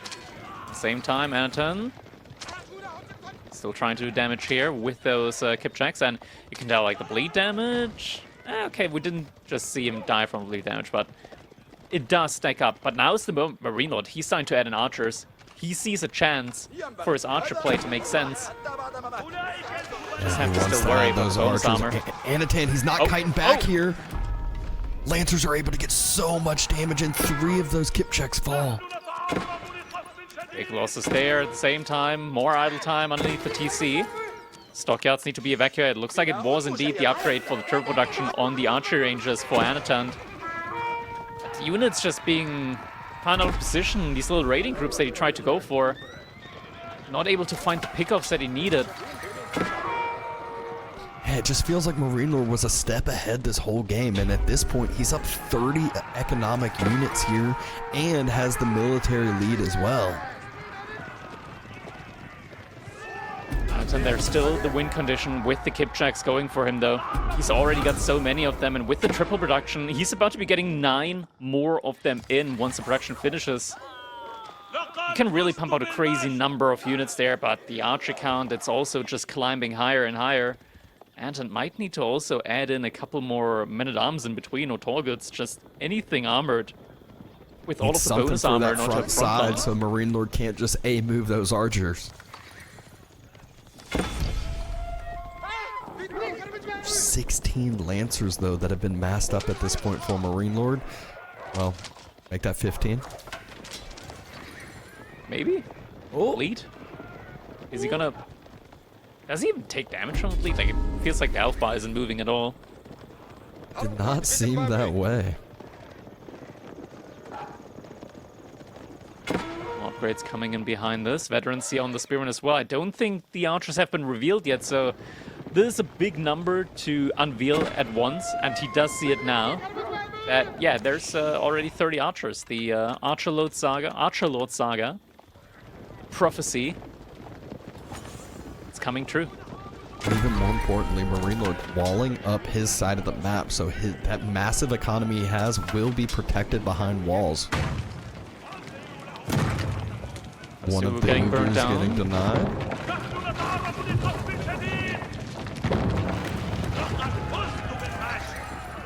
We're getting more men-at-arms in the queue just now. Yeah, the Kipchak's just not able to really find any major value here at the moment. Another Uber going down. Kipchaks arrive. Should be a few Lancers falling, maybe just one. Rebuilds you Ubu immediately. immediately outline rebuilt, and MarineLorD's moving out to the mid-map to gather the berries there. Look at the army mass, though, that he's been able to produce here with that economic boom he has behind this. You can just see we're the at 100 income to per 150 minute is just... population. Yeah, look at the income per minute. It's just absolutely crazy for MarineLorD in comparison. I think Anotand, he's trying to get the upgrade on the barracks in as well for the triple production. He's saving up more stone yet again. Either that or it might be the double shot on the Kipchaks. Not sure if that's been grabbed up so far. Sure does make its way through, but MarineLorD continues pushing now. And then splits up his army. Looks like MarineLorD was trying to secure the sacred sites with some outposts. But Anotand has bigger problems to worry about. This army is knocking on his front door. There's so many villagers exposed, so many villagers going down. If we thought MarineLorD had an economic lead before, it's about to get a whole lot worse. Yeah, MarineLorD, he's just testing the waters at the moment, you know, just every now and then sniping out a couple of villagers, but just making sure that he continuously applies this pressure to Anotand. And there it is. Double shot upgrade is coming in now. Or rather, triple shot. With that many units, it needs to be the difference. Anotand needs something to get himself back into this game. MarineLorD not only has the villager lead, has double sacred site, has triple relics. It just seems like everything is going for him right now. Looks like MarineLorD might not be giving him the time that he needs, though, for this upgrade to come in. He's pushing in more and more, and Anotand, he's taking the fight. Might Feels be a like little bit too early. Double shot, triple shot, so close to finishing here now. But that's not the only upgrade he needs. Oh no, and the three barracks are on the front side. An Imperial! This is just, I mean... This just seems like MarineLorD's just been able to play his own game without any worries at all. It's just Abbasid, unharassed, right? Like, they're a pretty big threat, and now the Kipchak's coming in. Doing a good amount of damage, but there's just so much infantry there as well from MarineLorD. Maybe on the retreat, could get a couple more pickoffs here. Yeah, some pretty good trades on the backside. Yeah, as the H-Up's coming in, MarineLorD probably doesn't want to fight right now, but he looks pretty forced into it. The Ruse bounty here as well. These units also come with the additional armor on them. So MarineLorD needs to snipe down the Spearmen instead. Full engagement is going on. Anotand is fine with taking this, has to take this, needs to win this fight to be able to punish this Imperial Age, but MarineLorD, it just seems like he's got enough here to be that front line. Archers did a great job of sniping out almost every single spearman here now, and the fight ends and MarineLorD still has more numbers because of reinforcements. Anotand's very far away from potential H-Up on his side. Ubus are still gone. They haven't been rebuilt behind this. So not like he has a lot of stone at the moment to transition into anything else. There is, of course, always that chance with the H-Up into Imperial H-Up of his own to like go for the mass Torgut play or rather the mass Stone Army reinforcement play. Without the Relic H-Up, you just don't have that much stone to play around with in the first place. And now the H-Up comes in. What's the reaction going to be from Anotand? I feel like that's just so deflating when you hear that happen. You're like, how does he have that much army? How is he this far ahead? And we know how. It's just a second TC that has gone unpunished. He's already at over 2,000 food per minute. The food bank through the roof at the moment here for MarineLorD. You can just he click about to all age the up upgrades again? now. No, he's waiting. He was waiting for the knowledge upgrade to come in, so now all the upgrades that he's gonna click are gonna be very cheap as well. He's got 2,700 food in the bank, can just keep producing for as much as he desires. Stockyards upgrade coming through. Couple of arrows getting exchanged. MarineLorD, he's just waiting. He just knows once those upgrades come through, once he has that Imperial Age advantage, it is going to be all but over. Main economy, it's all in his main base, but Anotand just hasn't been able to find an entry point so far. Now MarineLorD just rotating around with the knights, or just a couple of knights. Just to take down the couple of men-at-arms that have been harassing the right-hand side, but now all the elite upgrades are coming in. Anotand doesn't have a lot of kip checks. Third range damage finishes for MarineLorD as well. This just feels like, again, it's the all-archer play. Even with the extra armor that Anotand has, it's not going to matter when it's all kip checks over here. Villagers that walk to the front side starting to get taken down as well. At-arms reinforcements coming in. They still have a lot of ranged armor. Equal to elite men-at-arms at this point, just with how much ranged armor they do have. Almost equal. For the time being, Anotand managed to stabilize, and looking at his resources, he's not too far away from his own age up. If he can just hold for a little bit longer, but now we're also seeing a big mass of camels being mixed in as well. And those are going to debuff the kip check significantly. Biology is getting close to finishing as well. It's just one that MarineLorD, he's being patient. He's playing it slow, getting an extra set of ranged armor in as well. Anotand, though, moving forward, wanting to take this fight. But can he actually take this fight? Villagers on the front side, he needs to protect them. They have to back on away. MarineLorD, his trades are just more and more efficient. Finally, Imperial Age clicked up for Anotand, but does he have the time to let it come through? It's still 1.5 minutes away. This is going to take forever, or what feels like forever. Also, without enough Ubus, how's he going to get the stone for the stone armies? The age up does also get noticed by MarineLorD. Does see the symbols over the Golden Horde tent. And even if Imperial Age comes out, he has to wait for those upgrades, just like we saw MarineLorD do, and he has 0 on gold, 0. I mean, basically just a minimal amount of stone production over here. Market taken out as well. MarineLorD is looking to end this game right now. Vultures jumping inside of the outpost, jumping inside of the TC. Anotand doing his best to outkite. Still producing a lot of kip checks behind this very actively. Villagers, though, are in trouble. No real place to hide, and GG comes in. Anotand's in trouble as well. Ah, man. What a game. Like, on paper, this initially felt like Golden Horde kind of had all the tools that they needed in order to make this a very difficult one for the Abbasid, but MarineLorD with just the, I want to say, like, very, very good call on the army composition initially, not going for the archer play, not setting himself up with like tons of archers, only to find out that they don't transition nearly as well in Castle Age against the armor upgrade age up from Anotand. Yeah, he just set himself up in a way better way as the game went on. Yeah, I mean, it was just, I feel like going fast castle works against Abbasid when you can actually go fast castle.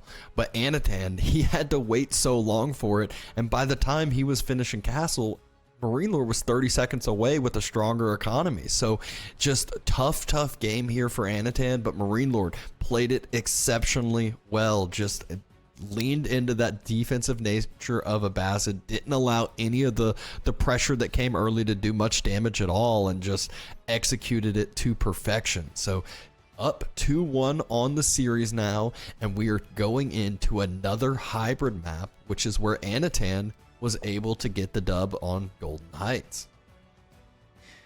Yeah, so this one's going to be on Kawasan. We're getting the Knights Templar in up against the Order of the Dragon. Now, Knights Templar, they did receive some nerfs, of course, as well. When it comes to their water play, they're no longer as insanely overtuned on water, thanks to their insane wood gathering. So, because their docks are now a lot more expensive, it is less feasible for them to just put up a lot of them. But they do have access to a sprinkled naval emplacement, which is pretty good. Pretty good. So when you get a dock up and you get to Castle Age and you still have the dock up when you're in Castle Age, you can make these docks incredibly threatening for your opponent on that pond. Yeah, and on Kawasan specifically, it's one of those that, you know, if you get a dock in kind of the middle, it's basically will deny all of the deep sea fish there. And, you know, a lot of times this is one of those maps where players will have docks up on the pond, will be fighting throughout feudal age for quite some time, but those docks are quite a bit more expensive. I laugh. I was playing a team game yesterday with someone who didn't realize it, and they were like, wait, what? My whole macro is messed up. What am I supposed to do now? And it definitely changes things up. You got to adapt. You got to learn the new build orders and how to play it correctly. Exactly. So a lot of remacring needed to be done there. Meanwhile, on the other hand side, Order of the Dragon, they're... what do we call them? They're like the old people civilization almost, I want to say, just because you have like less units to play with, you know, need less APM as in regards to that as well. Are you saying they're better for lower tier people?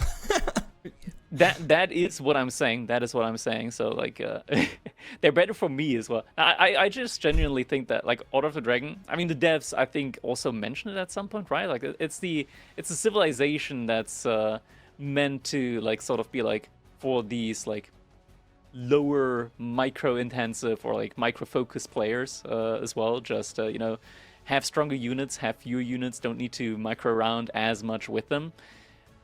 That's the theory, but in reality, you do also just want to be very, very active with Order of the Dragon. Like the skill ceiling, I want to say, on Order of the Dragon as a civilization is also very, very high. Like you can make some insane plays with their unique units as well. Like their archers, they have a lot of attack speed, like significantly faster attack speed than any other archer in the game, to the point where sure, you don't want to kite with them, but you still need to actively decide on which unit they shoot at the same time. And you need to be a lot faster with it because they attack so quickly.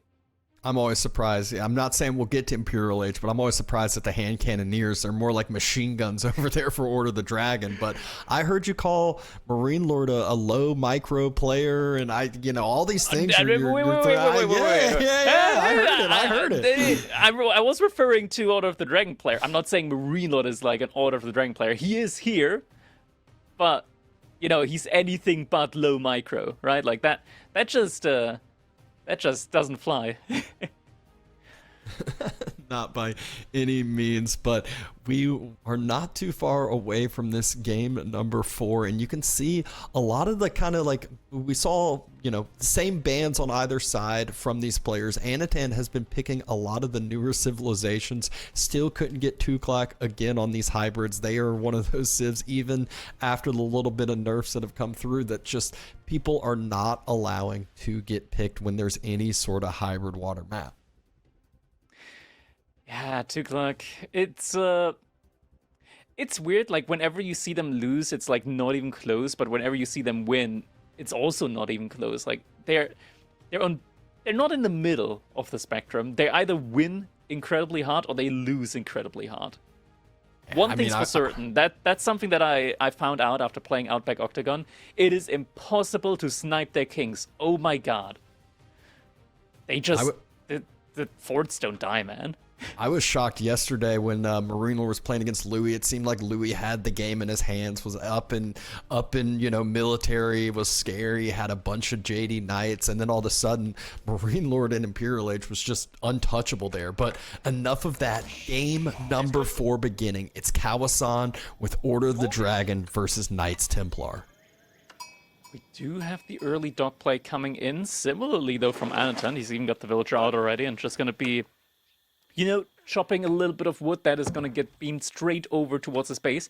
We're even seeing some early walls. Looks like he wasn't sure if maybe MarineLorD was going to be going for some sort of early spearman play here. He's not finishing them up though, just leaving the foundations here. So if he notices that MarineLorD isn't going for this play like so, he's just going to delete them and get the wood back. Good play. Here we go. Docks going up on either pond over here, or on the same pond, I should say, over here. And first fishing boat already out for MarineLorD. A little bit of a short wall going in next to the wood line as well. Just gonna make the pathing a little bit more annoying for Anotand there. At the moment, both players just playing it calmly. We don't have any early Dark Age Spearman shenanigans going on right now. So that player's just investing into the water play. MarineLorD even moving the fishing ship a little bit further up ahead, just wants to get the vision in. Wants to know, okay, is my opponent also on water?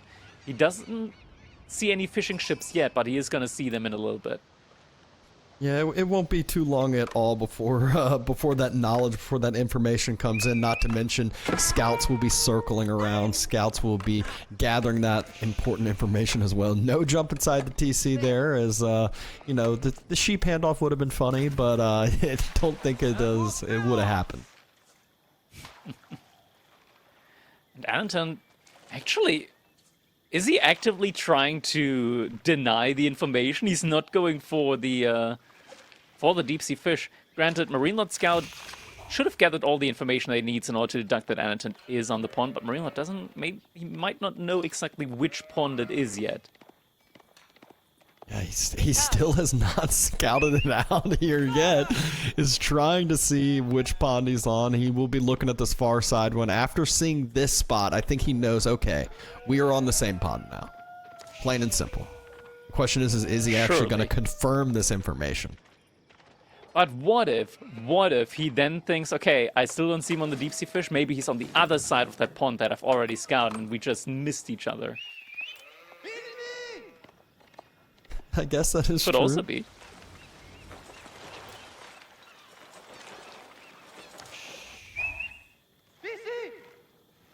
No more fishing boats being produced as of now from Anotand, just going up and gonna try to get this quicker feudal age timing.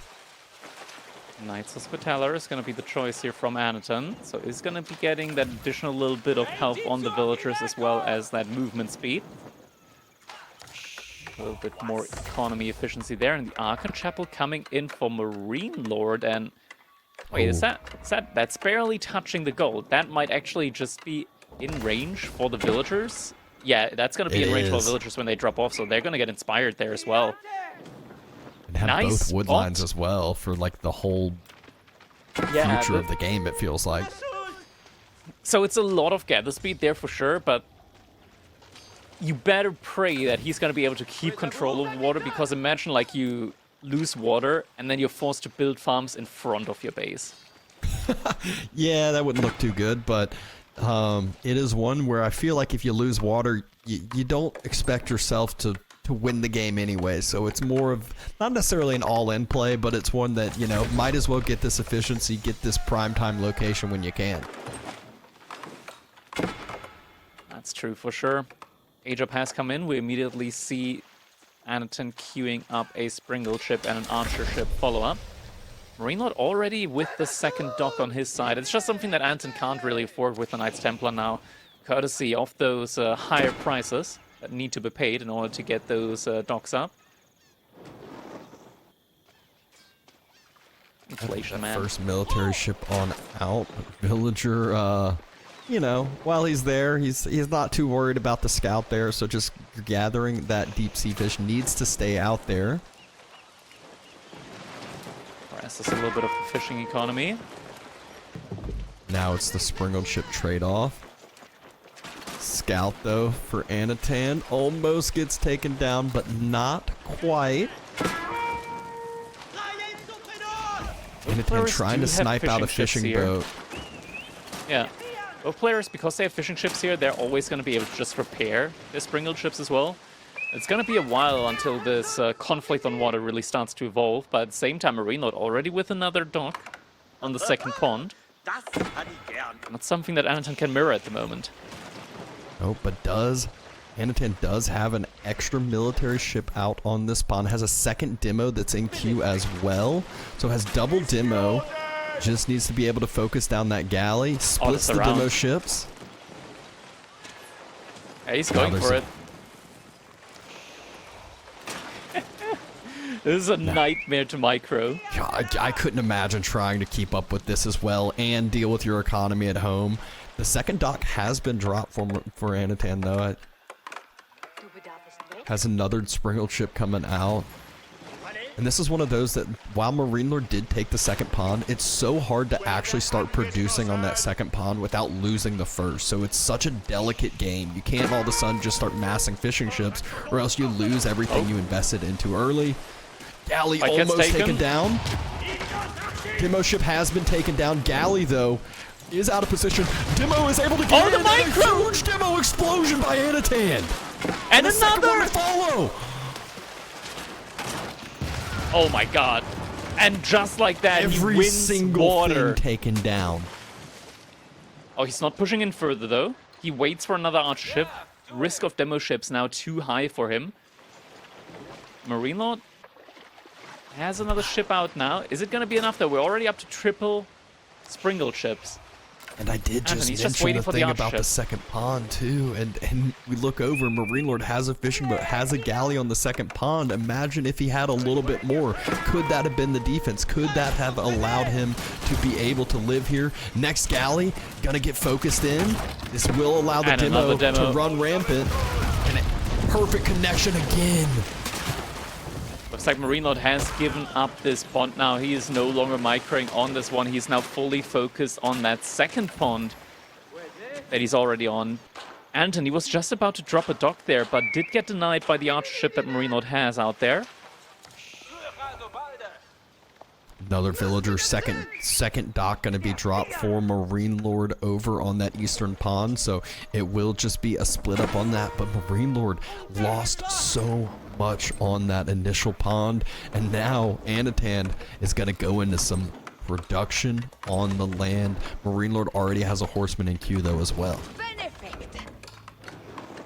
Gilded horseman at that, so really it's more like a knight in a sense as well. Just with how much damage it deals, how much health it has. Yeah, with those Order of the Dragon units, it's so important to actually fight with the counter units. That a third dock being dropped, MarineLorD is making sure he does not lose the second pond. Archers in queue and the horsemen, as we mentioned. But just the Gilded Horsemen are going to be able to deal with both of that. I think it's like 3 hits from a Gilded Horseman to take down Archer. Oh. And it looks like the first Pilgrim is gonna fall victim to the archer ship. Needs to just start sending it out to the west side, sacred side instead. Yeah, hopefully the next pilgrimage is gonna be on a safer route. There it is, Gilded Horseman. 2-3 hits are gonna be enough to take any archer down. Going ahead and going for that next archer. Archer gonna be able to jump inside the TC, but look at how much health that Gilded Horseman had. Shivs get pulled out, not quite able to do enough damage, but Gilded Horseman able to take some solid trades there. Yeah, solid trades indeed. MarineLorD, is he going to be further investing into military on land? We did see the archer range getting dropped, so maybe now also some Gilded Archers could be on the menu. We do call them the Archer Lord for a reason, but we mentioned it earlier, Dabson, that in a situation where you've been pushed off water, that is not where you want to be when you've put the Archon forward like that. Still has access to one pond, though. There is a boar over there by that wall that's being built, although no scout near for Anotand to be able to pull it yet. And the villager that was trying to build the wall on the west side for Anotand gets taken down by another Gilded Horseman. Pilgrim, though, able to at least arrive at the sacred site. Villager walls himself out. He does have a lot of gold. Yep. Might want to drop a little opening there, little gate. Yeah. Open the door. But we mentioned that aggressive chapel spot. Will Anotand start to punish it now that he is massing units and starting to move across that map as well? You can see the yellow stream of units. Villagers could be vulnerable on that side. Looks like there is one horseman. There's 2 gilded archers there, 3 gilded archers there. It's always so difficult pushing into an Order of the Dragon base, just because it's always rough to like try and judge how valuable the army is. But Anotand, he's about to hit Castle Age now. Kingdom of Castile. Okay. Wait. Why? Again? There's like never any fights around the sacred sites with land units. Never. It is just for the janitors? Maybe? I mean, it's good, but He's I guess going it's with situational because like Order of the Dragon units are just like so few and far between that you can actually like stomach microing a unit like the janitor that just feels so. I don't want to say mean words, but it just feels bad to micro. Like the janitors just feel weird when you try an attack move with them. It feels like the attack should come out much, much earlier, but yeah. And now that forward gold is being taken by MarineLorD. Builds an outpost there for some safety, but he is still quite a bit a ways from his own castle age. Men-at-arms starting to be produced as well from Anotand. So let's see if this timing is actually going to work a little bit better for him on this map comparative to what we saw against the Basset. So we're getting Templar Brothers, Janitors, Men-at-Arms, Monks as well, a little bit of everything. Villager able to jump inside the TC in time. Anotand does spot out that that front goal is being taken. But here comes MarineLorD with his gilded horsemen, with those gilded archers, forces Anotand back from the forward spots that he is. One of the monks just says, all right, I'm going to go grab a relic, and will get punished for it. First monk immediately denied right as he comes out. Now the units might be a little bit out of position. Luckily, MarineLorD, he put in a backdoor. And there's the Burgrave. In order to get out quickly. Burgrave, okay. The janitors, for a second, they almost looked exactly like the horsemen. Unlike the horsemen, though, they don't do damage. At least against anything that isn't ranged. They identify as a ranged unit-only killer. As long as the enemy unit is not ranged, they do 0 damage. Templar Brothers. Fight being taken, wants to just take out a few of those gilded archers. Grabs one, but will lose the rest of these units as well. But Anotand's pushing forward. Here's the Burgrave. Outpost doing its job for the time being. The rest of the units arrive here for Anotand. Starts to burn the outpost. Probably will run by the outpost as well. Wants to get a little bit of damage in. Sees more of the villagers on the wood line. So much idle time here from all of those villagers that are on the wood line. One does look a little bit too close for comfort. Oh my god, here. the janitor, they're just getting absolutely mowed down. The one unit that can take down both the Templar Brothers and the janitors with ease. It is just those gilded spearmen. While the archers aren't upgraded, you know what? The gilded spearmen deal with them too. Villagers jump on out of the outposts, try to do some repairing. There are some men-at-arms here to fight against those spears. But the rest of Anotand's units starting to get taken down. The numbers they're disappearing, just don't quite seem here for him. They don't feel so good, Mr. Stark. Not by any means. Anotand still hasn't grabbed any relics as well. The horsemen at home. Anotand, is he pulling out the shivs? There's so many gilded horsemen here. Messes up the pathing though. There's some. Okay, we're getting some Knights Templar Spearman, gilded Spearman action. And big benefit, at least for Anotand, is just the idle time that he's causing is crazy right now. But is it worth it? Because at the end of the day, he's not able to get a big army count up, while MarineLorD, he's able to build up his army more and more. This is a wild situation to be in. Anotand, he just made the game very messy, very messy. But maybe if that's this the type buys of him game he's relic looking control, for here. It might be, because this is buying him relic control, right? Like, he's bringing one relic back. Granted, like, 2 of the relics are actually right behind the walls from MarineLorD, so it's very difficult for Anotand to get those. But just getting 3 relics in and forcing MarineLorD into a Burgrave play might set him up for a longer type game here. I think that's something that we've seen before as well. He went for an outpost on the woodline. Outpost. Oh, man. People might hate me for this opinion, but I would love if we could chop through woodlines again with villagers and drop outposts inside of woodlines. I love that meta. Honestly, that was such a funny meta, but don't know how great it was. Is another villager moving up for an outpost? I think delayed by a wolf for a sec. Oh, 2 wolves. Oh my gosh. Not friendly wildlife over here.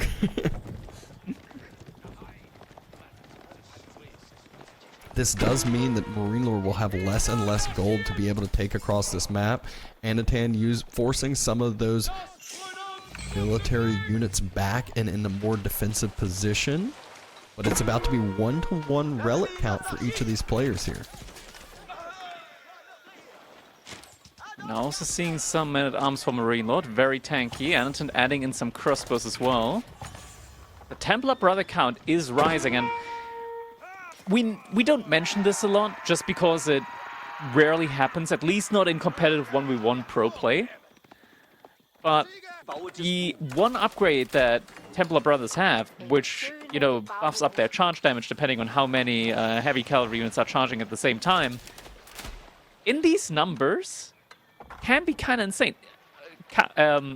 Vodka, can we quickly like check the stables? How much was it? Was it +4 or +2 damage on charge? I think it was +4, but I'm not 100% sure for the Knights Templar on their stables. The upgrade says on the X button +2. Okay, it's +2. So if just 30 knights, that's already +26 bonus charge damage. Fight being taken. Archers able to start sniping out some of these spears, though, so pretty solid trades, even though he's under the outpost for Anotand, because of those units are so expensive for MarineLorD. Emergency repair utilized on that front side outpost, and almost all the spears are now gone on the side of MarineLorD that were forward. You know what's hilarious? We've had this exact same matchup between Anotand and MarineLorD. I remember that we saw this before. I just wasn't sure if it was MarineLorD versus Anotand, but it was. They played this exact matchup before, and Anotand did win it in the end with Knights Templar here on Kawasan. He is actually securing the 3rd relic for himself and was able to deny one of them for a good bit of time for MarineLorD, but MarineLorD should be able to grab the other one as well. Sacred Site has been secured for Anotand. These random outposts are a certonified certain strategy, by the way. He's famous for these random outposts on minerals on the map. I mean, it makes it nice. You get to, you know, have extra information just for, you know, a couple hundred resources as far as an investment goes. Another attempt at denial on gold. MarineLorD doesn't have a lot. Gold in the bag.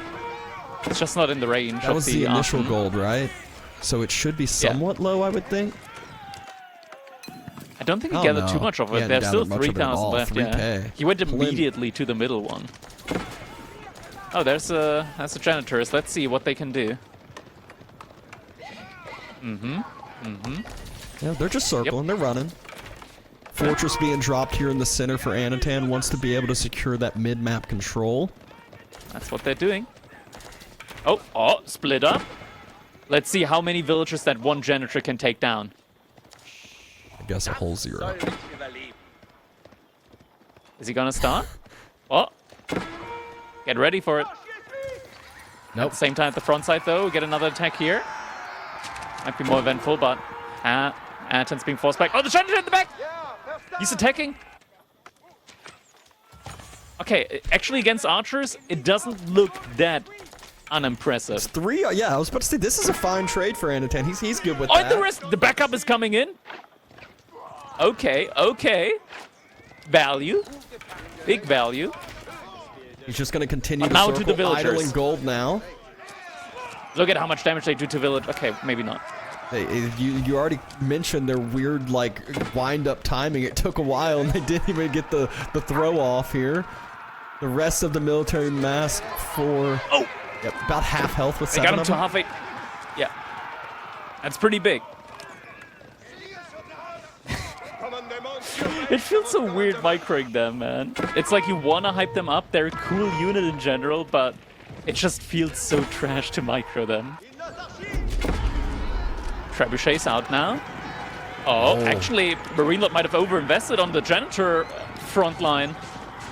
The trebuchet that pops out immediately gets charged in and taken down. The second trebuchet second one as That's well. so many Big resources losses. thrown away. Over 1,000 resources down the drain for MarineLorD in an instant. Anotand's going in. Yes. And Not gonna be burned. the Slaughter Cavalry is like one of the strongest units to make up against Order of the Dragon. The attack speed debuff on it. It's brutal. Anotand's done such a good job too of denying gold over time, so this imp play can really pay off here.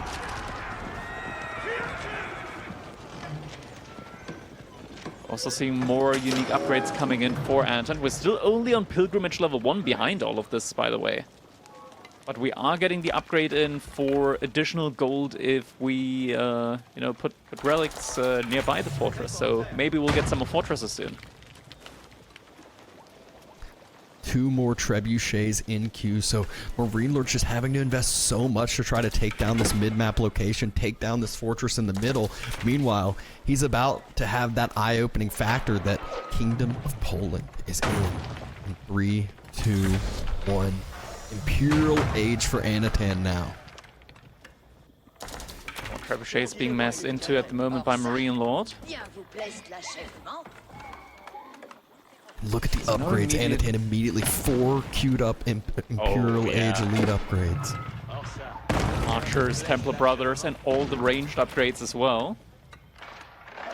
First Slaughter Cavalry also in queue. Meantime, Fortress just being repaired. It's interesting, by the way, that the fortress is considered a landmark, but you do repair with stone instead of wood. MarineLorD is starting to run lower on that front side gold that's inside the chapel. And Anotand, he's ready to take this fight. Imperial Age upgrades close to coming through, but triple outpost investment from MarineLorD. Not fun to fight under that. He wants to take it while the fortress is still up, though, just so he can kite into it with the additional buffs that are coming out of it. Elite upgrades are in now. Fortress Even though about the to Guild taken of down Spearmen the taking next significant set of damage. trebuchets. It's not that many archers, only crossbows. MarineLorD's front line, it's shrinking rapidly. There's the fortress taken down. There's not as many spears left on this front side. Anotand yet again doing a great job kiting back, sniping the spears as best he can.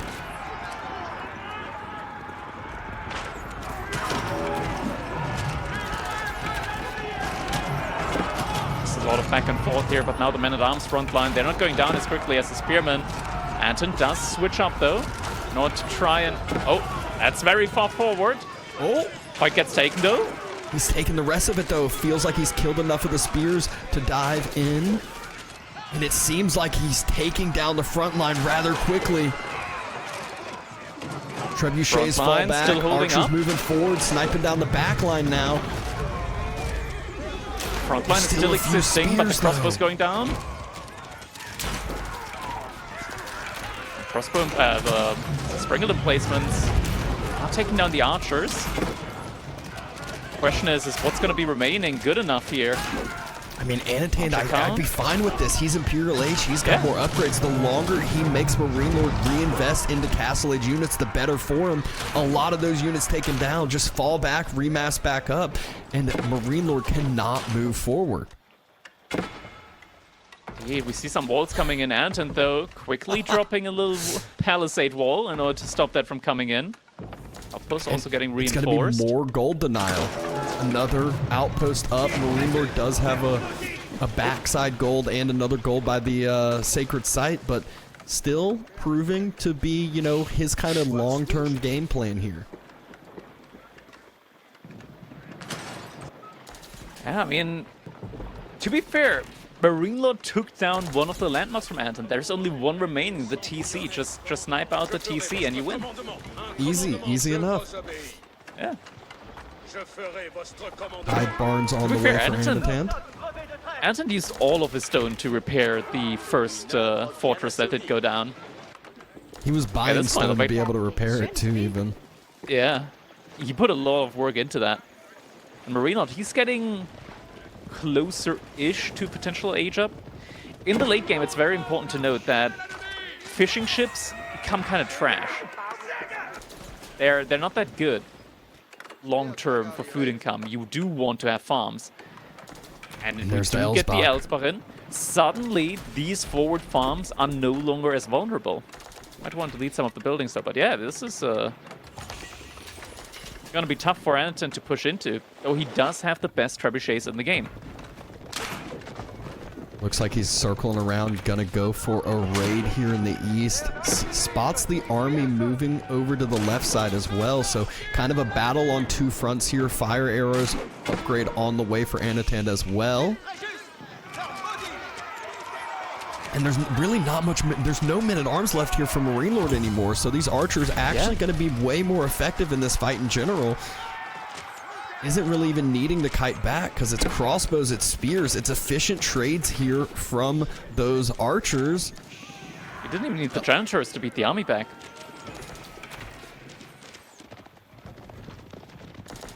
Getting incendiaries next in as well. Or gold denial. This is the plan for Anotand. There's going to be one single safe gold right now because the one on the north side, Anotand can easily raid with that mass he just sent forward.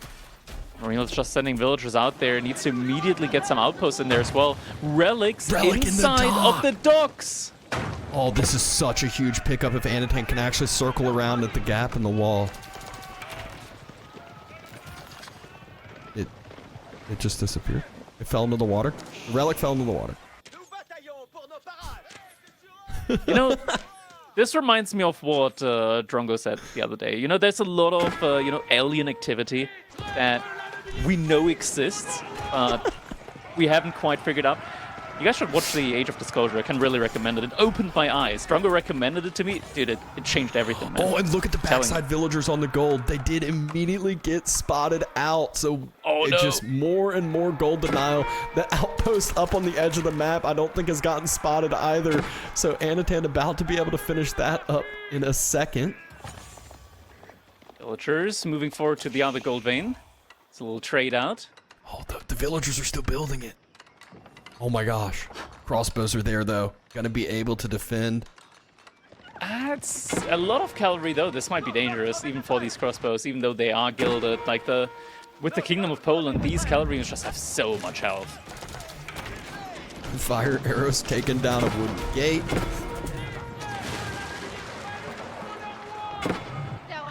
Very nice. And then putting up even more pressure. To circle on around. And there it is. GG comes in. Instant GG. Ties up the series, able to make that earlier Imperial Age play just work out for himself after securing the first pond and just playing his own game, taking the map control and taking on over. Series has been tied 2-2. Just like that, as you mentioned, Sirius tied up yet again, and that means that Knights Templar for Anotand and Kawasan will retain their 100% win rating. Indeed, indeed, and Anotand has taken MarineLorD on both the hybrid maps. Meanwhile, MarineLorD has been able to take advantage on the land maps. So let's see what choice MarineLorD's going to have as far as map number 5 in this series. We'll get the update in just a bit, but look at the resources gathered. You can just see over the course of that game, Knights Templar just able to continue to out-eco the Order of the Dragon slowly but surely after, you know, some of the damage came in. And there was so much early idle time forced during that Castle Age play. Yeah, definitely a lot of idle time. I was honestly like just going through the motions of like, okay, it's a lot of idle time, but surely that's not worth it. Surely that's not worth it. And I think in the end, I think it really wasn't worth it for one additional relic here against the Burgrave play. But it's just like all the other things just stacked up so much. Getting the water control on the one pond and having the pilgrims the entire time. Yeah, this is. It was a wild game. Let's just say it like that. Let's just say it like that. Yeah, and you could also see Anotand was playing for the long game play either way. Even if this game continued to extend another 10, 15 minutes, he had most of the gold denied from MarineLorD. So even with the Imperial Age, you know, matching from MarineLorD, he's not able to get the same amount of upgrades. He's not able to have that same amount of elite units that are popping out and high cost units popping out, especially for the Order of the Dragon. Next up, we're going to be moving over to Pigeon's View, and it is going to be the Malians up against the Delhi. That's also like something of a classic matchup here, I want to say, for the Malians. Another matchup that I kind of have marked as a classic for the Malians is like Mali versus Ottomans, but Delhi comes in right after that, so this is one of those matchups that has just been thoroughly practiced. Yeah, I mean, Delhi is really able to just start, you know, it takes them a little bit of time, but all of a sudden their military mass skyrockets on up. They love that map control with the sacred sites, and the real big thing is if they're going to be able to start denying those pit mines, burning down the houses, burning down that gold income that Mali needs so crucially. Still seeing some of these highlights. This was, I feel like, one of those game enders where Anotand's archers were just in the right spot and MarineLorD had nothing that were actually matching up well against them at that point. Yeah. Do we see, where is it? Okay, we do already see the snipes out there, so Ayubids have been sniped out and Rus sniped out as well. MarineLorD not letting Anotand play the Ayubids. We've seen Ayubids kind of skyrocket up as far as, you know, these pros and players have started to prioritize them a little bit higher, and we can see MarineLorD prioritizing not letting Anotand play them. Ayubids in general, they're such a scary civilization when they do eventually get to like a, well, not just eventually, they reach Castle Age super quickly and with a good economy right off the bat as well. And if you just like don't kill them early enough, if they get up to like 3-4 manganiques, like those fire attacks, like they decimate infantry, no matter how you split your units. Yeah, and it's, you mentioned the castle age. It's so hard to stop it when, you know, they get those cambulances just healing up the villagers on gold. It feels like you can deny it for a second, but not able to. But enough of the Ayubids. It is going to be MarineLorD on the Delhi and Anotand on the Mali. It's a tied up series 2-2, game number 5. Game number 5 in a best of 7 here, and this really has been going the distance so far. Both players just fighting tooth and nail in order to stay in this tournament. MarineLorD, he's already lost once so far in this tournament up against Anotand. Does not want to make it a repeat offense. Not by any means over here. Early game, just seeing some of that scouting, some of that sheep gathering, scouts circling.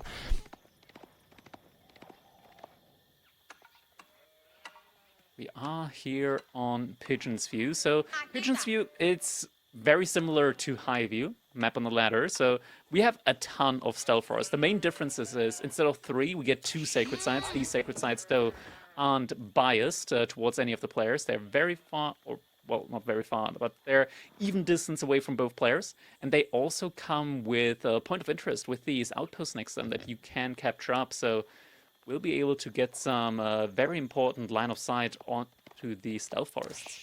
Yeah, I mean, it's when you're playing the stealth forest seems when we're observing the stealth forest don't seem like that big of a deal. We're able to cast, we're able to see everything, but when you're playing, there's so many times where you have to be so delicate with your unit mass, so delicate with, you know, where you're positioning your villagers, where you're moving out to and expanding to. So, I mean, there's some of these plays where the point of interest can just be the game changer there.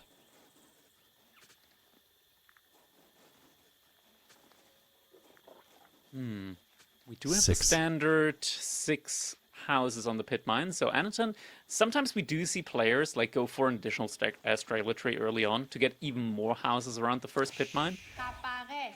Not the case here in this one. Yeah, upgrades starting to come through for the deli as well. Efficient production already finishing. And there are the feudal age landmarks, no surprise by any means. Dome of the Faith, Mansa Quarry on the way for either of these players. The good old classics here, but yeah, we're in one of those weird meta situations at the moment. Well, not really weird meta situations. I don't think it has anything to do with the meta, but rather just the landmarks where you don't really have a lot of choice, at least for these two civilizations, when it comes to your landmarks. Mainly for the Malians, because if you take the other landmark, you're immediately like 2 villagers down. It's like you might as well just kill 2 villagers, right? And Dome of the Faith, similarly, you have so much savings in there because you want to be making scholars all the time as the Delhi. If you're not going for that, sure, you get some stronger units, but you might also just kill 3 villagers even. Right. Exactly. Over the course of savings in the game, with how many scholars that Delhi makes, I mean, it might even be more than 3 villagers over the course of that timing. But landmarks will be finishing. Usually it's going to be an early stables drop. We'll see some Ghazi starting to pump out early on to try to take some map control, to try to put some pressure on that Mali that are... Oh, we already see Anotand actually moving out to get that second pit mine in the far side corner as well.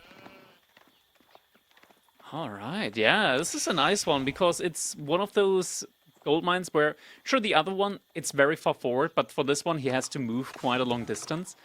But recently, in the Malian meta, what we have seen is players opting more and more in Feudal Age to stray away from the classic Donzo Javelin Thrower army composition and more into the Archer Sofa army composition. And with that additional mobility, it's actually not that bad to go wide for the pit mines. For one, of course, it makes it harder for your opponent to find the pit mines. And also, it's just, you have the mobility as well. Like, you can keep up with your opponent's units and defend your pit mines. Yeah, and now with Sofa being the choice, being masked up, especially in Feudal Age, I feel like they transition so much better to Castle Age as well. Like, Mali has that weird position when it was Donzo Javelin, where you're so immobile, you felt like you could never really push up and out of your base until you're Castle Age with the Grand Fulani Corral. Well, now, you can actually split off some Sofas, you can do some raiding, you can circle around in Feudal Age, and then the Castle Age transition with imported armor, they just actually work so well into that. Skazi Raider, first one now in queue with that efficient production. Those are going to be coming out super, super quickly. Anotand already has the first 3 cattle in here, so does have a very strong food economy scaling working for him. Yep. Spots out that initial Ghazi too, knows exactly where it's going, but MarineLorD, he has already scouted out that pit mine location. MarineLorD knows it, or Anotand knows it, and pulls that villager back. So it doesn't get the full set of houses around, but does at least have a decent bit of extra gold gathering that he's going to have from it. Oh, villager does get found. Only by a scout, though. No Ghazi Raider, but there is one nearby. Oh, he ran through the TC. Might still be able to get the villager kill. Does have low attack speed, but the damage is... What was the other villager doing? Moral support. He's like, I'll walk you back, buddy. Let's hold hands. I'll walk you home. Or body blocking. Genuinely, body blocking has become more and more prevalent recently in pro players, and pro players. Players have just noticed just how clutch it can come in certain situations. And we talked up the no Donzo play for so long, and now all of a sudden we see Donzos moving out, which if Anotand's able to just get 2 over to this location, will force MarineLorD on back and away. Looks like another stable in production for Anotand. So he's going to have 2 stables, 1 barracks, no archery range in sight yet. Yeah, also means that he's going to be even quicker when it comes to the Sofa production. Which I think long-term is, long-term it's always the main bread and butter for the Malians, is going to be those Sofa.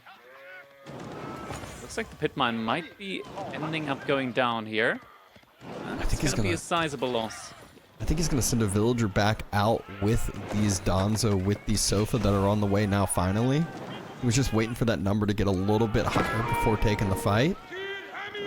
Tries to focus on the low health Ghazi. Still trying to watch it down. Villager not nearby yet. Yep, that's down. And all this damage that Anotand gets, while it feels great, it's not really that great long term. You need to take down these units. If not, the scholars just end up, you know, healing all those Ghazis back to full. Exactly, and we already have all 4 scholars getting pulled in order to capture up the first sacred sites. That's exactly where the remaining Ghazi are going to be running over to, so the healing is going to be coming in quite quickly here now. Yeah, Sofa and Scout need to turn back away. They split up their spots that they are at. A couple more Donzo are arriving, but the first archer is there for MarineLorD as well, so Donzo aren't going to quite be as effective anymore. Now archers coming in as well. So the Donzos, yeah, as he said. There needs to be another unit now from Anotand coming in.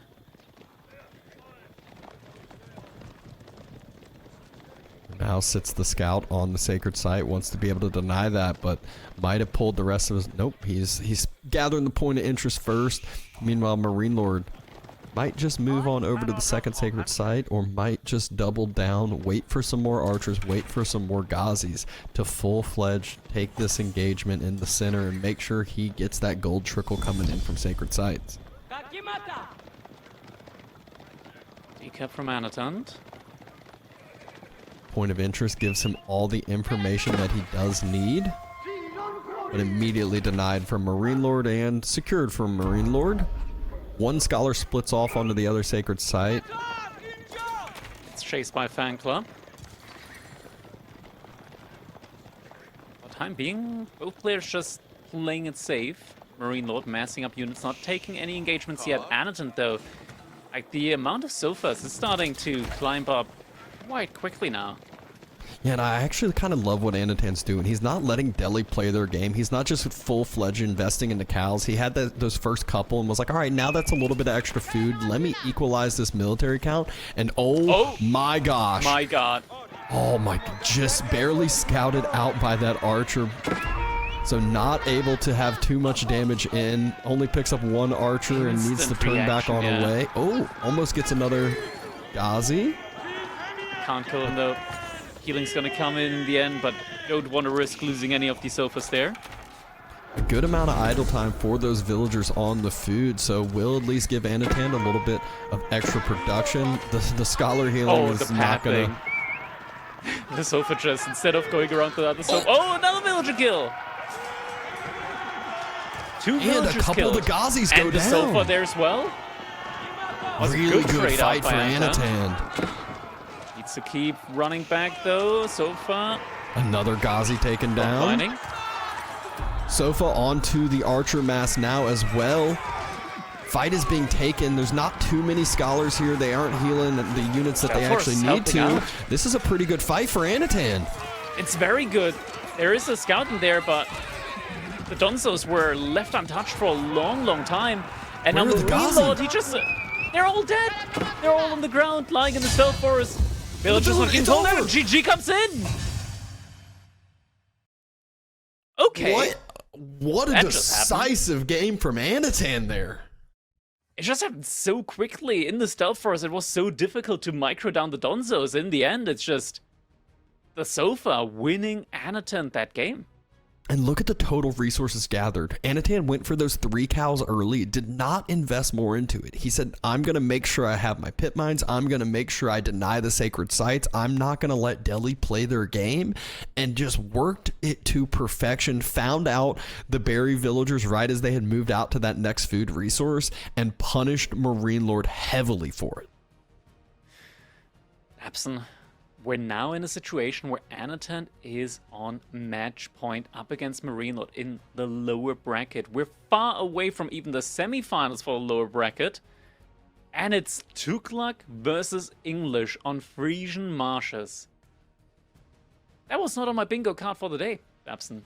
I'll say that wasn't on there. I just checked again. Yeah, I mean, we've seen Anotand prioritizing Tuklak on all of these hybrids. This is the engagement that just absolutely ended it. A few of the Ghazi get picked off early. A few more villagers get taken down. And look at the food income difference at this point. Because of all of those food villagers are idled, there's just not as much reinforcements coming in from MarineLorD either. And right as Anotand turns here, just so many Ghazi fall so fast. But Frisian Marshes... looks like MarineLorD sniped out HRE from Anotand, and Anotand did not let Zushi come out on Frisian Marshes either. Yeah, an interesting one. I mean, what other choice? I could have seen French as well for MarineLorD on Frisian Marshes. Guess he might want to keep it for Kalorga though, but I think that would have also been a good other option. With English on Frisian though, what's the plan? Is he just going to try and Louis it? Like, go for a 2TC defensive play, or...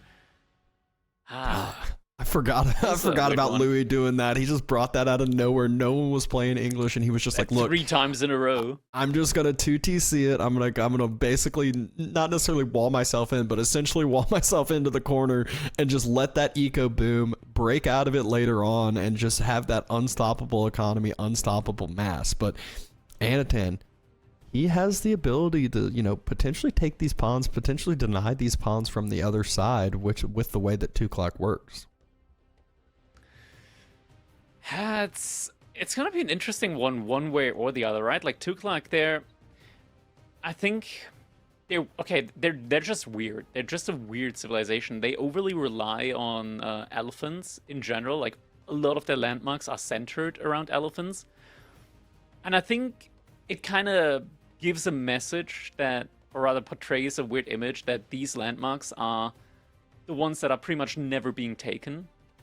So it just kind of means that the elephant play for Tuklak isn't actually that good most of the time. Yeah, I don't think you can make it work against English. Like the spearmen with the aura, like with the increased attack speed, like they just destroy elephants. Yeah, I mean, it feels different in 1v. In team games, it feels very hard to stop when they can pair together with someone else. But in 1v1s, I feel like there are some easier counters to make work. So maybe MarineLorD has gotten the matchup that he wants. Maybe he's practiced this before. It is one that we'll be excited to see it. But nerves are at an all-time high right now. He's close to getting knocked out, and knocked out not in a grand finals, not in a finals. He's over here in the quarters losers bracket right now. Yeah, back against the wall at the moment, right? Like, we're looking at the bracket here. This is it for Anotand on MarineLorD. One of these players, I was gonna say, has to go home, but they're already in the comfort of their own home at the moment. But they're not gonna advance any further in the EGC Masters Finals. Let's just put it like that. And this is just the first series we were casting today. We got the winner of this is going to be watching Wham versus Beastie, waiting to play the winner of that series. So some super exciting games that we have in store for ourselves. And I mean, this one's already been living up to it. Anotand, we saw he was able to take down MarineLorD the last time 3-1, but before that it was 4-0 MarineLorD, 3-0 MarineLorD. MarineLorD had his number, but Anotand, he has something else to say about it now.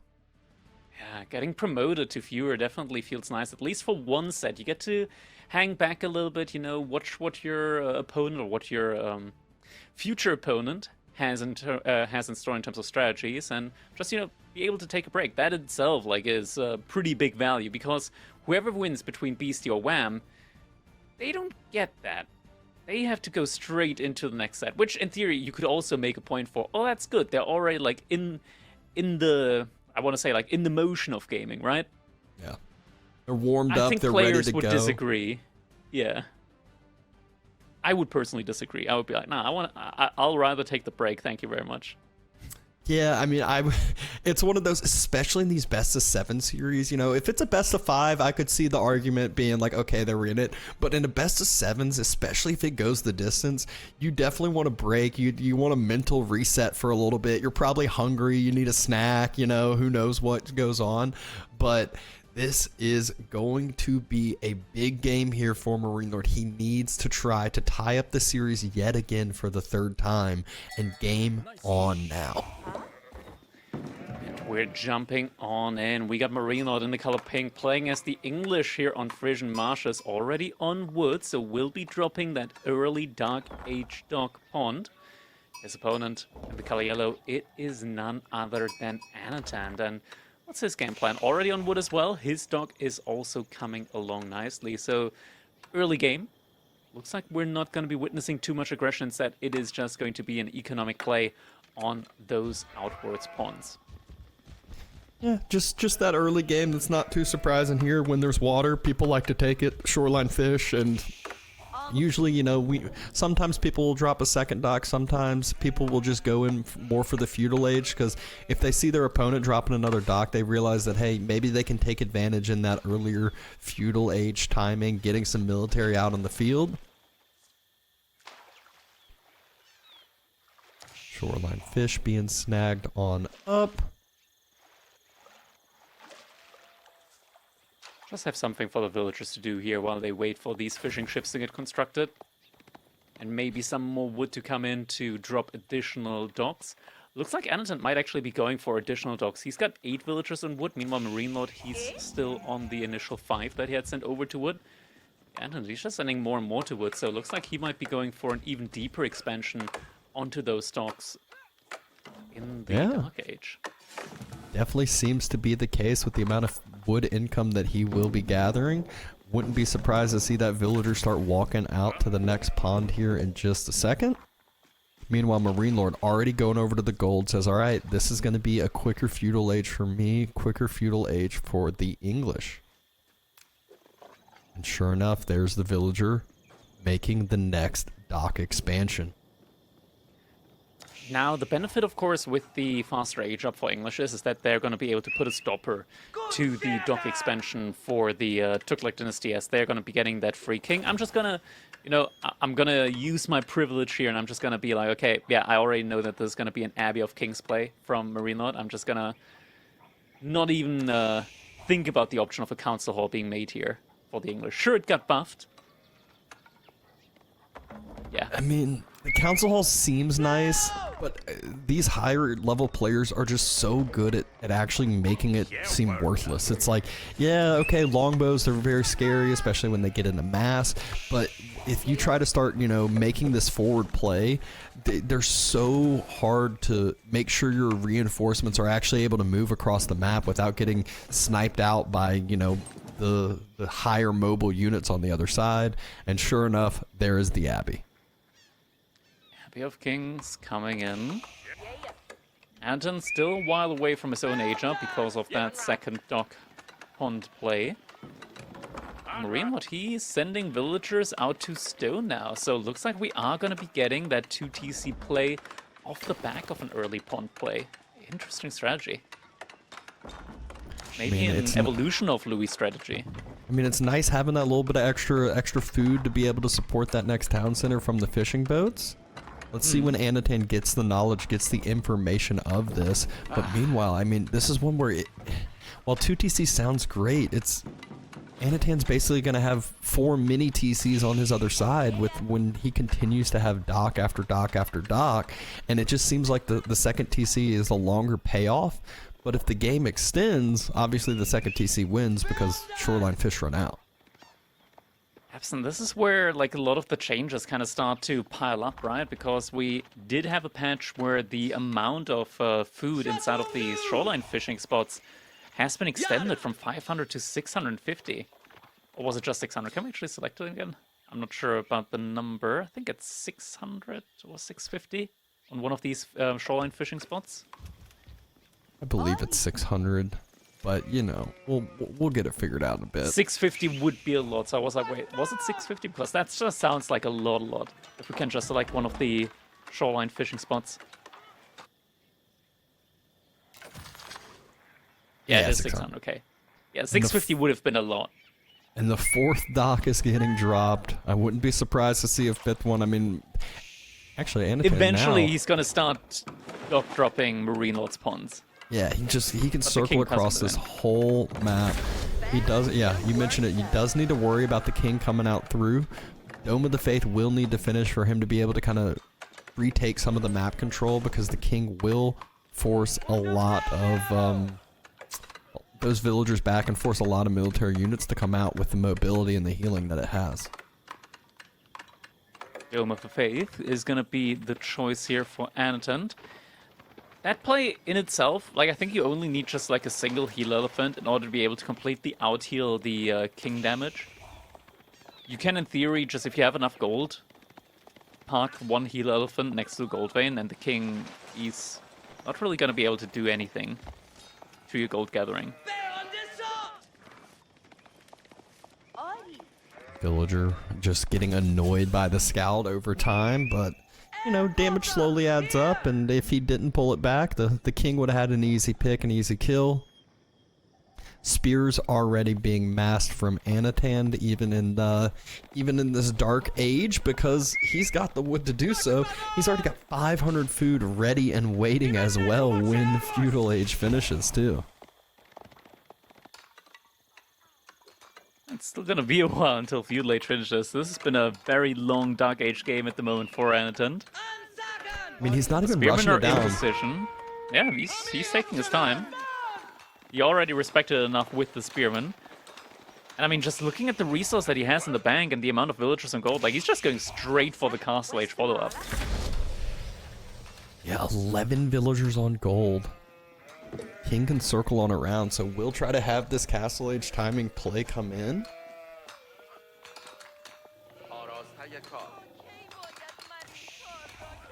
Upgrades coming through for MarineLorD, so that bigger worker economy will be working a little bit more efficiently for once those finish on up.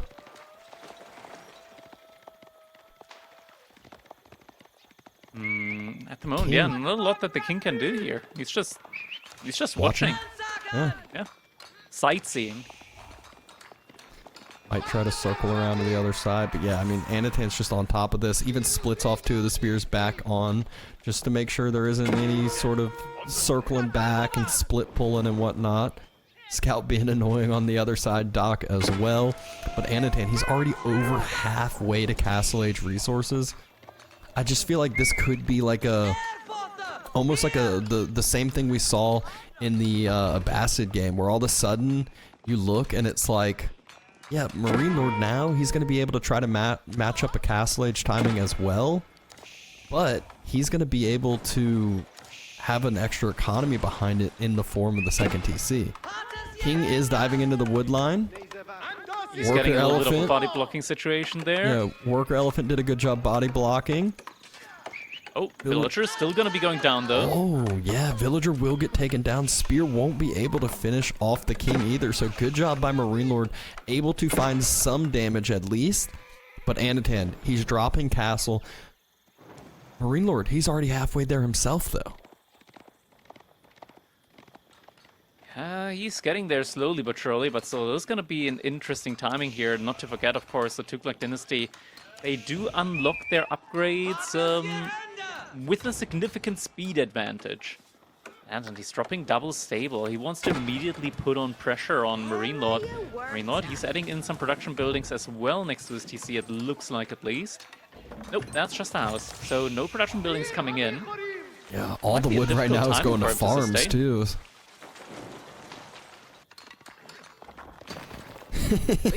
King, he's like, I swear I can hit over that gold vein. Let me at him. So nope, we got the circle walls, and Anotand built those with his spears too, so didn't even cause himself any idle time building those walls.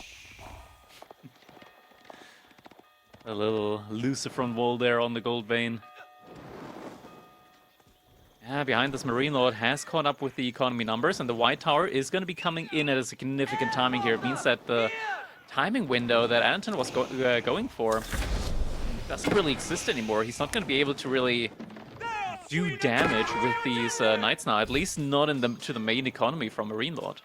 Yeah, and the nice part about the White Tower is it's a production building in and of itself. Like, yeah, you're not going to be producing men-at-arms or things that need upgrades still, but knights can be matched as well. Galley comes out.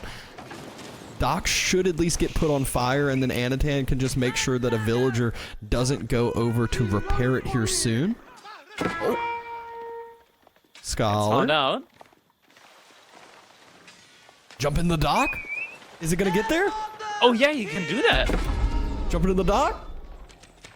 He He does it! Gets there in time! And the fishing boats even help to do a little bit more damage to the king. What a funky mechanic, man. You don't think about it because it just never really happens. But yeah, Delhi and Tuklak, they can garrison docks in scholars inside of the docks.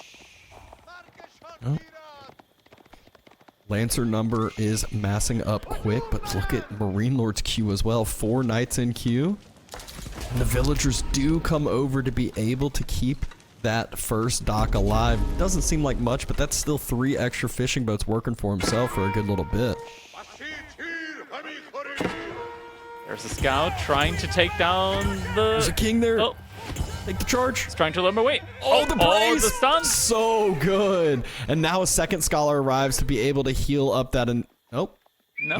Never mind. We're not about that type of support play. This is He a doesn't even solo want to grab the operation. relic next to it? Come on now. He's probably going for another relic, right? Like, yeah, okay, wait, well, he thought about it, you know? It's about the friends we made along the... Okay, never mind.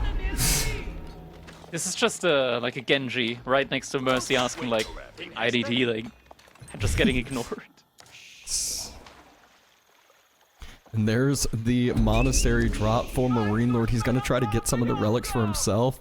But, I mean, it might just be too little too late. There's one that's next to his initial pawn that he should be able to secure, but the other 2 should be free and clear for Anotand. And behind this, still just massing up knights.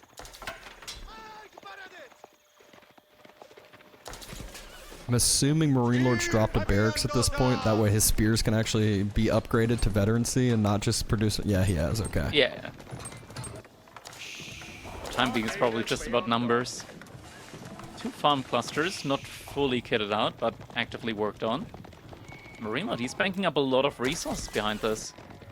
Is he just trying to ignore relics and go fast in? Villagers. Brace in on that initial Lancer. This is again where we see a ton of idle time, but is this actually worth it? MarineLorD's just going to run over to the White Tower, try to get on out of here. Break some ankles. Don't quite get away scot-free. Yeah, Lancers, I mean, the idle time they're causing is real, but these are high-value units that are... Okay, that's a lot of idle time. So much damage, though, on those Lancers now. And MarineLorD doing a great job of cutting off the escape path. So that's 3 Lancers now that fall. 2 are able to get away with, 1 eco kill. Basically did the same thing that the king did, but at least behind this, Anotand has grabbed 2 of the relics fully secured, it looks like. And then 2 of the relics he's brought back a good way home. And this MarineLorD halfway up to Imperial Age, at least when it comes to the food. With the gold resource, he's already there. I might spend some. Take it back.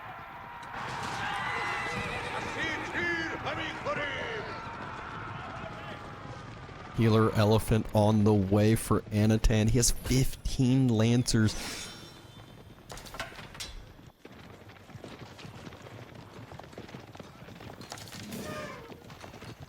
MarineLorD is investing into men-at-arms now to pair together with the spears. Makes it hard if there's a range mass on the other side to actually, snipe down those spears as much when they're clumped together with all the other units. Knights now, though, are running across for MarineLorD, starting to stop the sacred site, but this gives Anotand a little bit of information, a little bit of vision there. Does have a villager trying to build an outpost on that sacred site. I think MarineLorD didn't expect Anton to just have so many more knights available to him now as well. There's still 17 out there. He switched into men-at-arms. For MarineLorD, though. He's going to that backside wood line. Is there going to be a reaction? He has the vision, it looks like. It looks like he's sending units over there. Pulls the villagers away from the wood line as well. So Anotand doesn't take any damage. Yeah, he just gets away with just a single villager One loss. villager dies. Anotand just researched the only good upgrade from the House of Learning for the Spearman. Second villager did fall, but this is where MarineLorD's economy is starting to get pretty scary.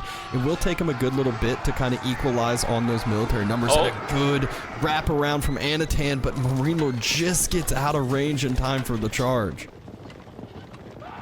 Just barely, yeah. But Sacred Side victory, it's still ticking behind the 6.5 minutes. That is not really something that screams, oh yeah, I got enough time to go in behind this. No, MarineLorD has to respect it, and looks like he is going to be doing so. Now adds in a lot more spearmen, lots of crossbows, good man-at-arm front line as well. Just a lot of infantry units, forward outposts as well for that aura, and he's pushing towards the first Sacred Side. Yeah. This looks promising. Looks like he's going to be able to get the decap in. Anotand just wants to stall it out. Needs to wait till his Lancer mass arrives. Needs to get onto that Sacred Site soon. Does have healer elephants there. Does have melee elephant there as well. So pushes MarineLorD back and lets the timer keep ticking. Such a dangerous fight to take. This is going to be a very decisive one, but at the same time, Lancers just return over to that other Sacred Site. Every second so important right again. now.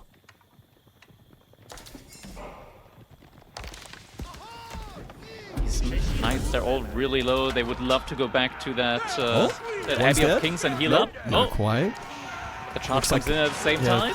Charge should have been coming in, and now Anotand is just going to be ready there. The charge just doesn't quite hit. But yeah, Abbey of Kings healing would be coming in clutch right now for these 4 knights there.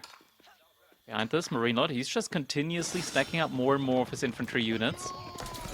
Not sure if he wants to potentially wait for an Imperial Age Berkshire drop, or if he just wants to mass up a little bit more. This time it's going to connect. Seeing a Trebuchet as well. Yeah, wants to just deny that outpost, deny that Springleton placement and annoyance on the defensive side. 5 minutes left to go. But MarineLorD, he's slowly starting to equalize these numbers. Yeah, we're up to 25 knights at the moment. Most of the ponds have been cleaned up now by Anotand. Did have to delete those fishing ships. Trebuchet is going to start taking some shots at that outpost. Getting up to a lot of these heal elephant numbers, and just raiding elephants now being added onto it as well. Oh, Springlets now too. Outpost no range chance at all from Anotand. I mean, look at how quickly the numbers equalize for MarineLorD. Obviously not quite the same value-wise with all the elephants that Anotand has, with all the Lancers that Anotand has, but 42 spears is nothing to slouch out about. I'm tripling up on the outpost. Upgrades him as well with Springleton placement, so he's got some really nice backlines to fall back to. Now that the military count is even, and with the aura, this fight is going to be a tough one for Anotand. Looks like Anotand's taking it. He thinks it's now or never. Springlets are there as well. Trebuchet moving up to be a melee frontliner. Seeing trample coming in, not yet. No trampling yet from those elephants. Healer elephants doing the best they can. Scholars even there to help heal as well. Full circle, but MarineLorD, his numbers, they're just climbing. Where Anotand's, they're slowly falling, but the front line, spears, there's still so many spears there. Still 30 spears with 8 more in queue. Anotand, he's continuing to push forward. It's not really letting up at the moment with this push. But it's... you can't push this any further. It's over and the army's disintegrating. Yeah, and I mean, this is where MarineLorD, he's got 40 extra eco now, where the timing, he didn't quite have it. Anotand, there's still 3 minutes left on the Sacred Site, and MarineLorD just has plenty of army, plenty of military. I love this from MarineLorD too, because he didn't feel pressured as we see him wipe the rest of this mass. Yeah. There we go. I see so many times where people feel pressured to stop the Sacred Victory at 7 minutes or 8 minutes, and it's like, no, just give it time. He has a stronger eco. Just wait until he knows he can win the fight decisively, and that's exactly what we saw him do there. The military value lead didn't matter because MarineLorD had so many of the counter units and was fighting under the outpost, so giving himself the aura. So game number 6 goes MarineLorD's way. It is a tied up series, 3-3.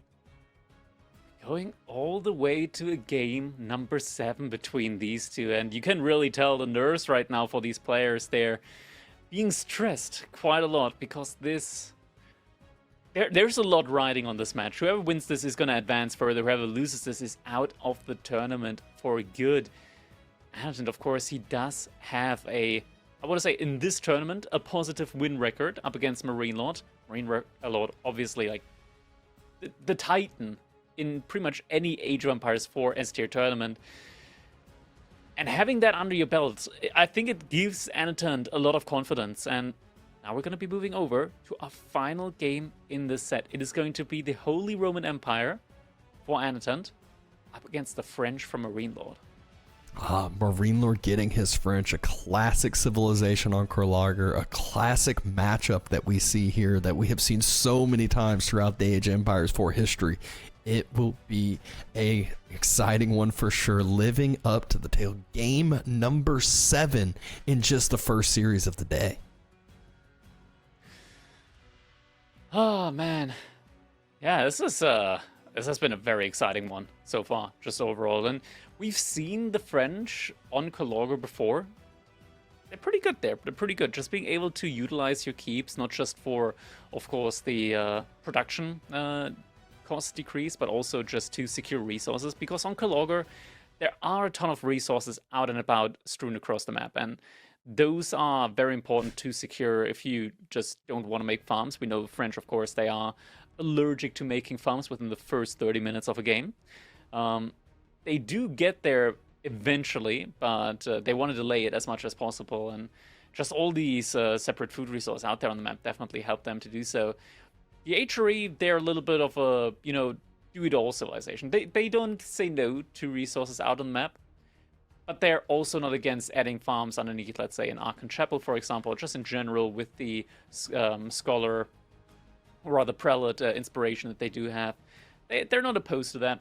Additionally, they do, of course, get the fastest infantry. Well, not the fastest, but like they get faster infantry in the game as well. So they're able to maneuver a little bit more evenly in regards to spearmen up against knights. This is a tough one to call based on the matchup. Ayubids have been sniped out. Shushi has been sniped out. Yeah, it's gonna be... It feels like it's gonna be setting itself up for a pretty even game, but we do, of course, know that with the French, with the Guildhall, eventually, once the trigger gets pulled on that landmark, it is a scary situation when that Imperial Age hits and you don't suspect it. Yeah, it's all of a sudden you're sitting there and you're fighting and you're fighting and you're fighting, and then they click the Guildhall for 2,400 food, and they just have been on to gold like French always love to do, and it's just such a scary instance. But you mentioned it, if French are starting to drop farms early on, they are in a problem, but we shouldn't see that at all this game, especially with some extra water potential that we'll have for food income, especially with the map control that they typically get from their knights all across. And Ayubids, again, third time sniped out. MarineLorD not letting Anotand play that, but at the same time, Zushi sniped out for the third time as well. So you can tell, the prioritization of civs for either of these players and who they don't want to be playing against. There's a clear theme so far when it comes to civilizations here that have been sniped, of course. Ayubids, yeah, we're not going to see them today, at least not in this set. They've been sniped out 3 times so far. Tuklak did make it through eventually on the 3rd attempt. Still can't believe English is starting to be a thing on Frisian marshes, or maybe not starting. Louis was the first one we saw do it, but 2TC English, it's nothing to slouch out about. Yeah, they give up the map control, but I feel like English has always been that, hey, I'm going to play my own game and you're going to have to stop me type of thing. Yeah, exactly. And especially with just how many resources you can get out of those farms, because eventually, like, Frisian marshes, it's been nerfed in the sheep count, in the sheep department.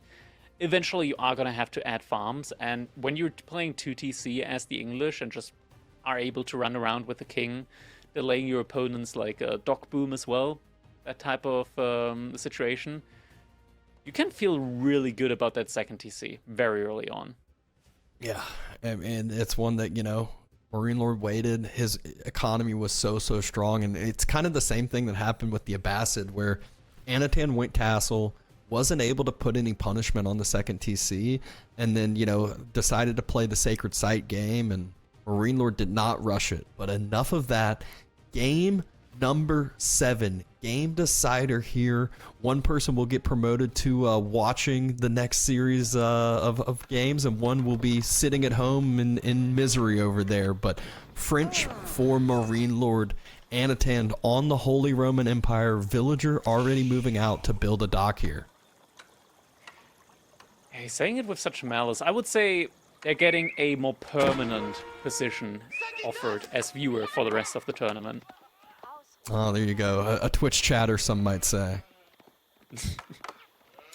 Promoted to Twitch chatter, yeah. I mean, Twitch chat is Kong 4 at the end of the day, so no, really, can you complain about it? It's an increase in rank as well. We don't have MarineLorD actually going for the dock opening. He's just straight up on the deer. No dock play in sight for him. Looks like he already researched survival techniques. Wants to get that really early night coming on out, and with being on the deer early, it's just, you know, the dock payoff takes timing, and that night can just do so much damage when you go get it early on.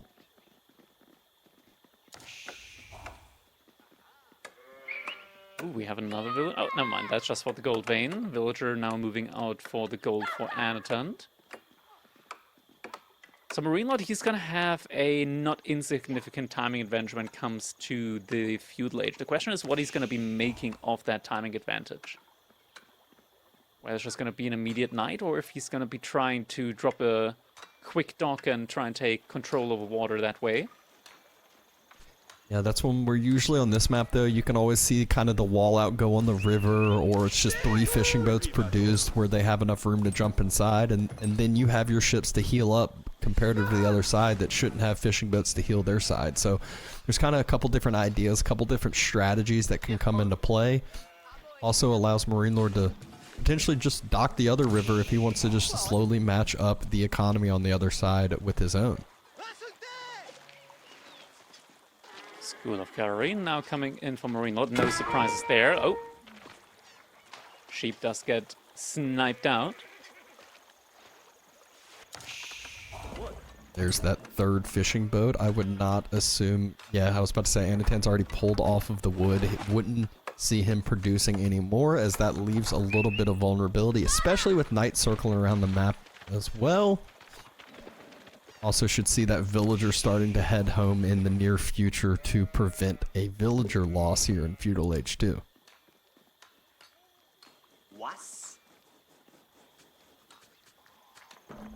Anotand, though, about to have his own age up coming on through. Question is what he's going to be going for. Minework Palace is going to be on the menu from the looks of it. So that's going to be having a lot of... I mean, this makes a lot of sense, especially on this map. Reason for it being, already spawn-wise, there's not a great spot for the Archon Chapel at all for him.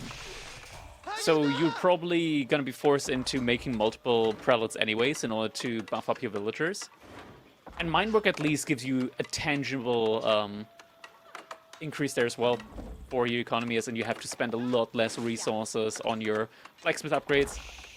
I think also most importantly, you get some really strong upgrades for your spearmen and your knights as well. So you could, in theory, actually make a point here for a knight play for the Holy Roman Empire up against a knight civilization like the French. Scout just being annoying as possible still. MarineLorD opts more for the villager damage compared to Anotand, who opts more for the annoyance on burning the camps. But MarineLorD does go for the dock. Yeah, dock on the other side. Just wants to get some economy scaling of his own over there in the wall. Finishing up for Anotand. Doesn't quite finish it, as he is scared again of losing that villager from a Royal Knight. Yeah, Royal Knight that isn't even in queue yet does come in now, but yeah, so far there hasn't even been the threat of the early Royal Knight yet from MarineLorD. Anotand does see that dock play now from MarineLorD, and yeah, I mean, he has to feel really good about himself right now, because he, of course, does have that dock, and Is ahead in the economy for it at the moment. Yep, and starting to produce some spears of his own. Gonna be dropping a stables as well to get his own cav out on the field so he can use that movement, use that mobility. Getting to the point where he should probably also start adding in an additional prowler. Typically, you do want to add them for every 9 villagers, but then again, we rarely see pro players actually add them for every 9th villager. It's more like, okay, you just got to like 2, maybe 3 in feudal age, and once you get the regnants up, you can just make however many you want. Don't Yeah, and it's nice there too. I always find it nice going into castle age when you actually do have a few more prelates, because then you're able to spread out, especially if you've taken out map control, and get those relics very, very quickly. Scouts. Spears ready and waiting, at least on one side. MarineLorD spots it out with his scout. Yeah, we'll try to go around the other side. There is a spear on the other side, but a villager... Okay, not quite in range of the risk. A lot of times you'll see these pros kind of like change their allocation of the villagers more to the center of the wood line, chopping through the center, and kind of leave this pocket for themselves where it's hard for the knights to get in, and if they do, they get cornered and surrounded. Horseman and Scout looking for some damage to do as well. Second stable, so might be either additional horsemen or maybe Anotand is going to be looking for potential age up with the eventual Night Pump. MarineLorD really fortifying his base here. One outpost now also closing that little gap there with a palisade wall. Scout and Horseman just decide to put some torches on the dock for the time being. Want to be doing something, causing some pings, causing some annoyance. MarineLorD though is circling around with his knights, and Anotand quick reaction there. 3 knights at the moment. One charge does connect. Anotand adding in a couple more fishing ships behind this. Hasn't added an additional dock though. There is still one more, I want to say like school of fish at the back of his river that he could opt to expand towards. For the time being, it's just a little back and forth between his army and the army of MarineLorD. MarineLorD now also adding in some archers as well. Oh! Have to be so careful there with these horsemen. Don't want to lose any for no reason at all. Now MarineLorD even adding in an archer ship in order to make sure that these harassments are going to be kept in check. Archer ship, and has added an archery range, starting to mass up a few archers to deal with the spearman mass that Anotand has built up for himself.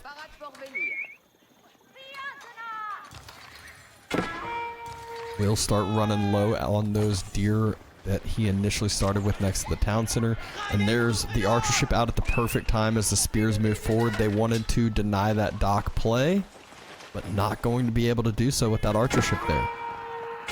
Looks like he is trying to add in his own dock on that river now as well, so Anotand, yeah, he's just added that. But that does get spotted out by MarineLorD. He is sending the archer ship over there at the same time. Now that the archer ship is out of the way, the spearmen do return, so MarineLorD is forced to send the archer ship back over there. Spearmen also deter the knights now, so that means that the dock is going to go up. Yeah, good play by Anotand to, make sure that archer ship has to react to something. And that's not the only thing that has to react to something. Starting to burn down that outpost on the gold. Has so many melee units here. There's only a few archers so far, but it looks like Anotand can't take the fight. Just causes some idle time, loses a spear or two for this. And you got to be so careful with your spear number once the night mass starts to build up. You really almost want that 2-for-1 mass. And if not, those knights just will take down spears without a worry in the world. Yeah, it's one of those situations at the moment where he's got to be quite careful with his spearmen. You can't take any detrimental fights at the moment. Looks like he is still paying attention to the knight movement from MarineLorD. Obviously can't take any fights though with the horsemen up against the knights. So just gonna have to use the information to instead maneuver his spearmen around. Spearman moving from his home spot over to that dock to be able to help it. A sprinkled ship is about to pop out. Hulk, I guess I should say. Be able to at least do some damage. Looks like it only hit the scouts so far. Those are going to heal back up. MarineLorD has actually added in a good bunch of scouts. Is he thinking about pro scouting behind this as well? He hasn't so far. He is up to 3 scouts. Not sure if it's just for the vision, but pro scout's such an expensive upgrade, and I feel like it's not really 100% like it's. I guess it's always nice to have safe food at home. Horseman though, able to connect into the wood line. There's only a few knights here though. Anotand's taking the fight. Oh, and more knights are there. Getting a good connection. Running away from that one. He does have all pikes, so he does a good amount of damage to those villagers, but yeah, with enough knights in there, it's difficult to take these trades, and might lose horseman 2 to the archer ship, or the springle ship there as well. Galley's starting to get focused down, but fishing boats do a great job repairing. Who's surprised there? There's a galley ship of Anotand's own, but it's getting focused down. Doesn't have the fishing on his side to be able to heal that up. Needs to be careful with that. Pushes the nice mass away as well. And still no real engagements being taken here. MarineLorD, though, he doesn't have that much food income at the moment, at least not compared to what Anotand has. So the army from Anotand. 39. What? The 390 had to move out into the berries.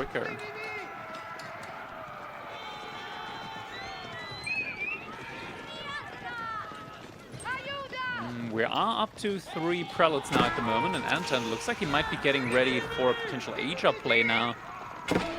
That's what it looks like, but gold might be denied at the perfect time. Isn't quite reacting to this. A couple of the vills jump inside. That was a close one. Just in time to not lose any villagers. Needs to keep paying attention to this. Cannot afford to really idle out too much longer. Oh, never mind. He does have a second. Okay, second expansion onto another gold. That is actually coming in kind of clutch for him at the moment. So he will be able to get that age up in eventually. And the submarine, he's got a lot more villagers at this point, just courtesy of that faster producing TC. 7 villagers ahead. There's a single. Oh, we're getting the Burgrave Palace. A demo ship? Oh, not quite there. Close one. We're getting a Burgrave Palace in now. In the back of the base as well. Hides it from MarineLorD. That means that he is going to be getting additional charge damage on those spears. A significant amount as well. And while the archer mass has built up quite a bit, it's just nothing that is, you know, crazily scary, yet does have enough to one-shot those spears for the time being. The guild hall, though, has been queued up. 5 villagers on that front side gold still. Outpost giving him the vision that he needs. He just pulls those villagers back fully here. Outpost going to start being burnt down. There is emergency repairs, but that thing's going to go down fast. Gonna use it? Yeah, oh, does use it. It's gonna stay up. MarineLorD, he's got a single knight next to the little fishing extension there from Anotand to make sure that there's not just gonna be like a random villager coming around for mill drop, so those fishing ships, they aren't gonna be able to drop off anytime soon. On the south side. Looks like some villagers are trying to move out that way now. Yeah, they do get found out. Good play from MarineLorD, able to shut that down entirely. Taken down. Wood line. Healing up. Oh, not quite enough healing.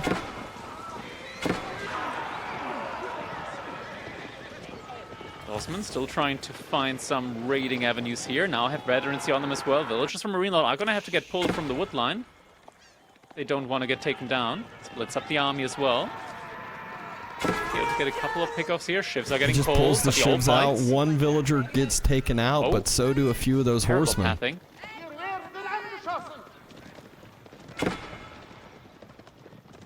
Just runs the army around for the time being. Anotand, what happened to the food income? It's the fishing. The fishing's gone. He needs the quick drop off. Has a relic there to drop into the dock as well. It didn't just decrease, the food income just completely evaporated into thin air. He moved over to the deer on the east at the same time, so is starting to expose himself into a couple different spots, which can be very, very dangerous here for the HRE, especially against someone who has 15 Royal Knights and 5 more kills. Oh no! Running into another set of Knights. He's not reacting! Hasn't reacted yet. All these horsemen! Oh no! That is such a big 7 loss of horsemen military. fall. That is devastating.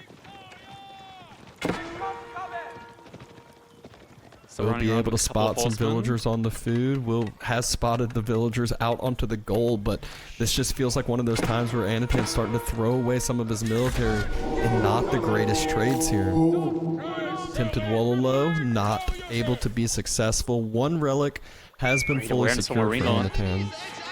Yeah. Now the Knights also moving forward. We're up to 18 archers, so definitely enough to one-shot the Spearman with every single volley. And it's an attempted Knight swap from Anotand. It's just going to be so lacking in the numbers for the time being. Outpost has been taken down. villagers. Oh, miss Hello? rally on the TC.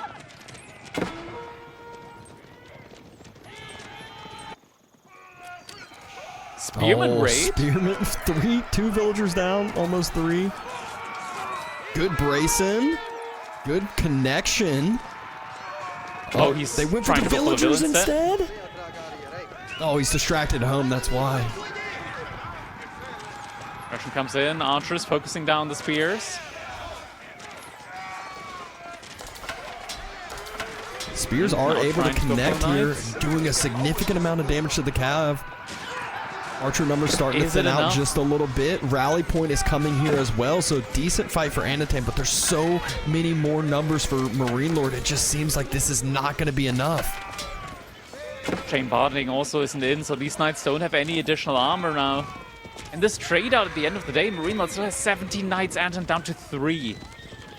And 2 spears left. It just feels all but over almost. This is the position you can never let French get into. Spears come out and almost immediately get sniped down. Couple more Knights out on the way.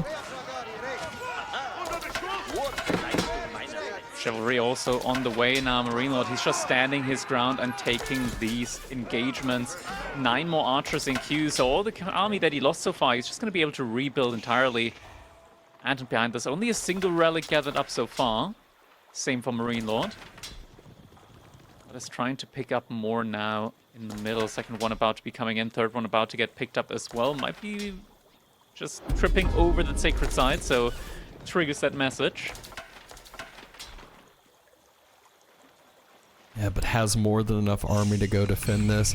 Anotand's done a decent job of being able to remass due to the Burgrave, but MarineLorD, his army's much bigger, much healthier, even though I say healthier. There's a lot of those Knights at like one shot, but Chivalry's just now finishing, so slowly we'll be able to build back up. And that food spot that Anotand moved out to, he's on the last few deer, so we'll have to get even more vulnerable, even further forward, or back on the berries, which isn't as good as deer. And still just running around with these cavalry units. Chivalry, of course, also now going to be healing them up. Chain barding about to be coming in. Atten still just pumping out a lot of these spearmen. His food income is looking good again. And he did, I want to say, decrease the archer count, at least for the time being. It still doesn't feel like it's quite good enough yet for him to take any significant fights. MarineLorD's food income has plummeted a little bit as he did re-macro or reassign the villagers to different sources of food. Can we take a quick look? Actually, never mind. The UI is telling us he's at 900 food in the guild hall at the moment. Anotand at least is giving himself some time with his attempted night raids. I mean, that food income difference, because those boar villagers were building a wall, just allowed Anotand to not necessarily equalize in numbers, but there was a point where it looked like it was about to be all but over. Keep is now coming in at front side here, so Anotand isn't going to be able to really dive into the base, at least not from the front side anymore. At least not for just some few unit raids. Good raid onto the MarineLorD is going to gold. get significant discount on his units, and we're about to be seeing Imperial Age drop for MarineLorD, I feel like. He's got the gold. He only needs a little bit more food, and in combination with the bank and the guild hall, that's gonna be enough for him. More raids from Anotand onto the berries, onto the woodline. Spearman raid, classic. Classic Spearman raid. Archer's in position though.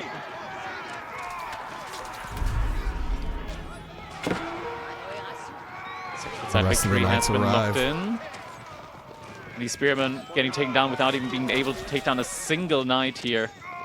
MarineLorD just switching out the weak knights every single time. Knight count is also building up for Anotand behind this, but we're getting to the point.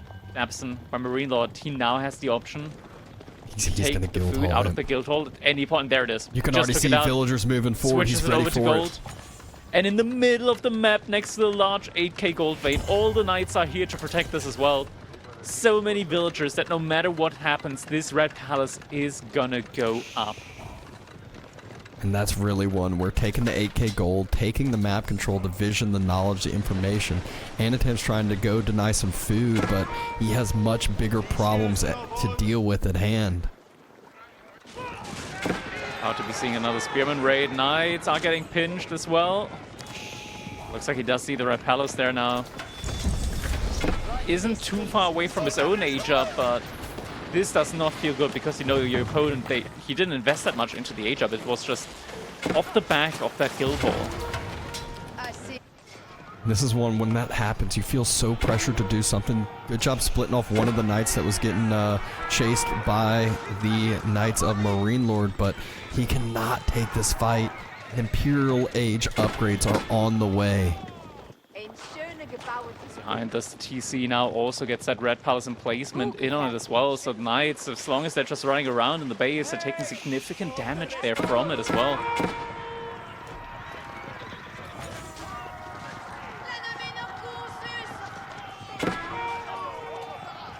Styles just doing such a good job of allowing those villagers to stay alive, not die to these raids. Meanwhile, on the other side, Anotand taking some damage. Spears trying to run and go help, but there's so many archers there, it's not going to matter. Palace of Swabia on the way, but this just feels too little too late here.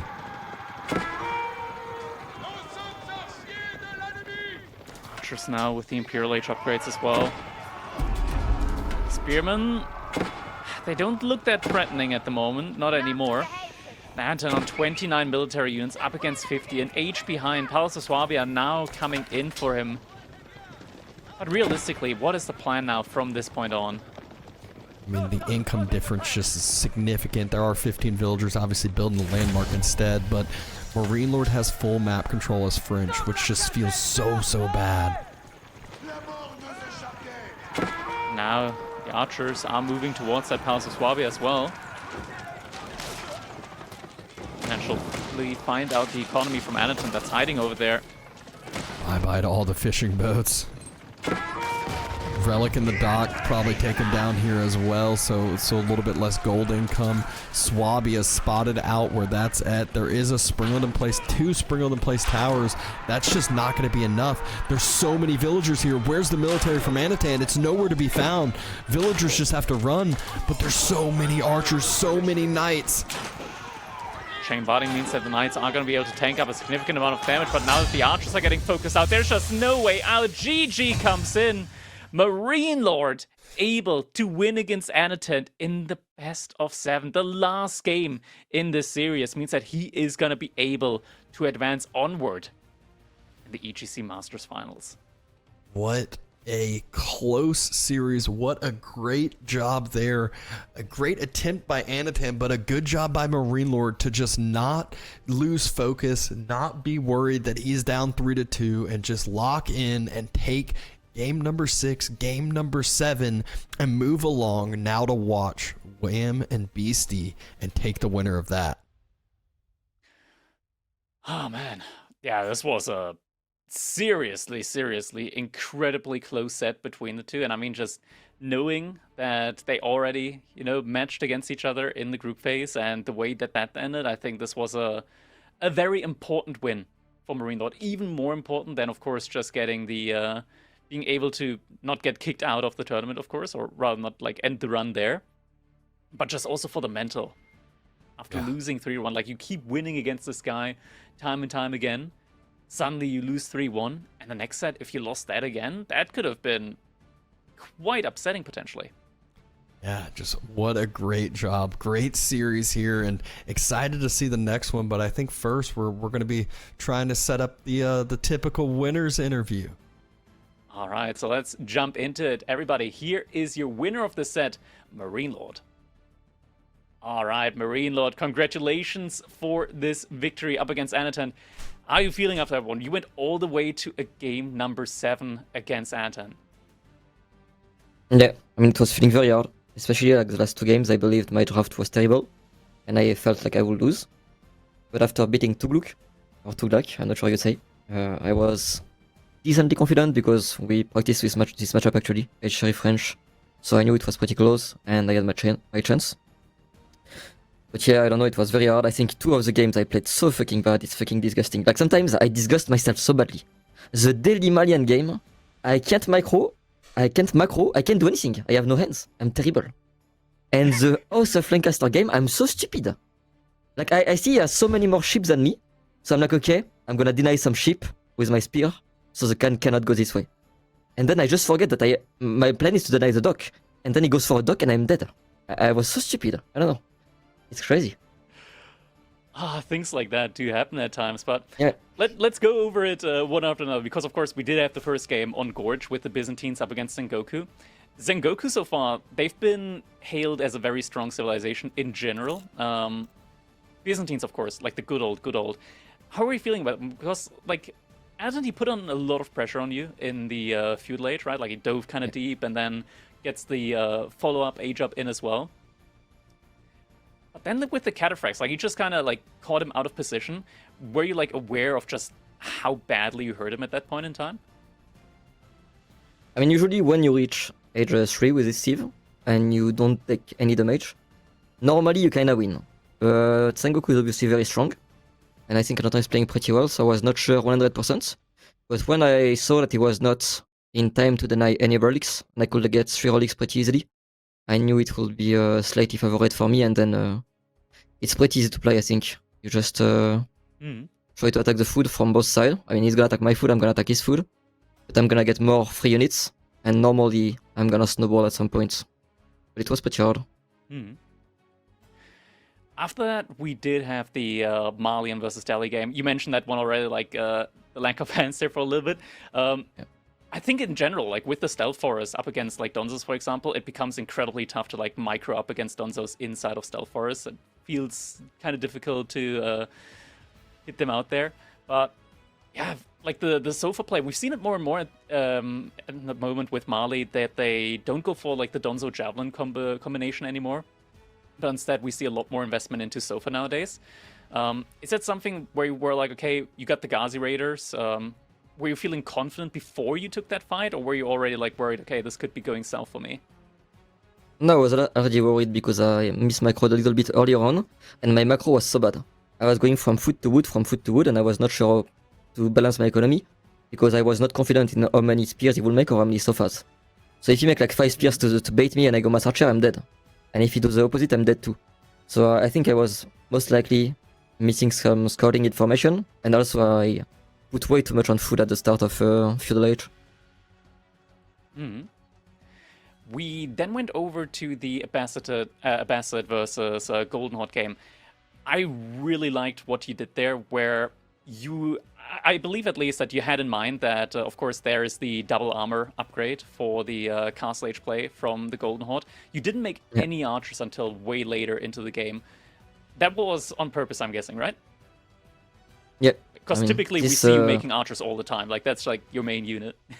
I mean, when you reach castle, normally you make knights. But I've played a few times in practice against Louis and Anotand, playing Golden Horde.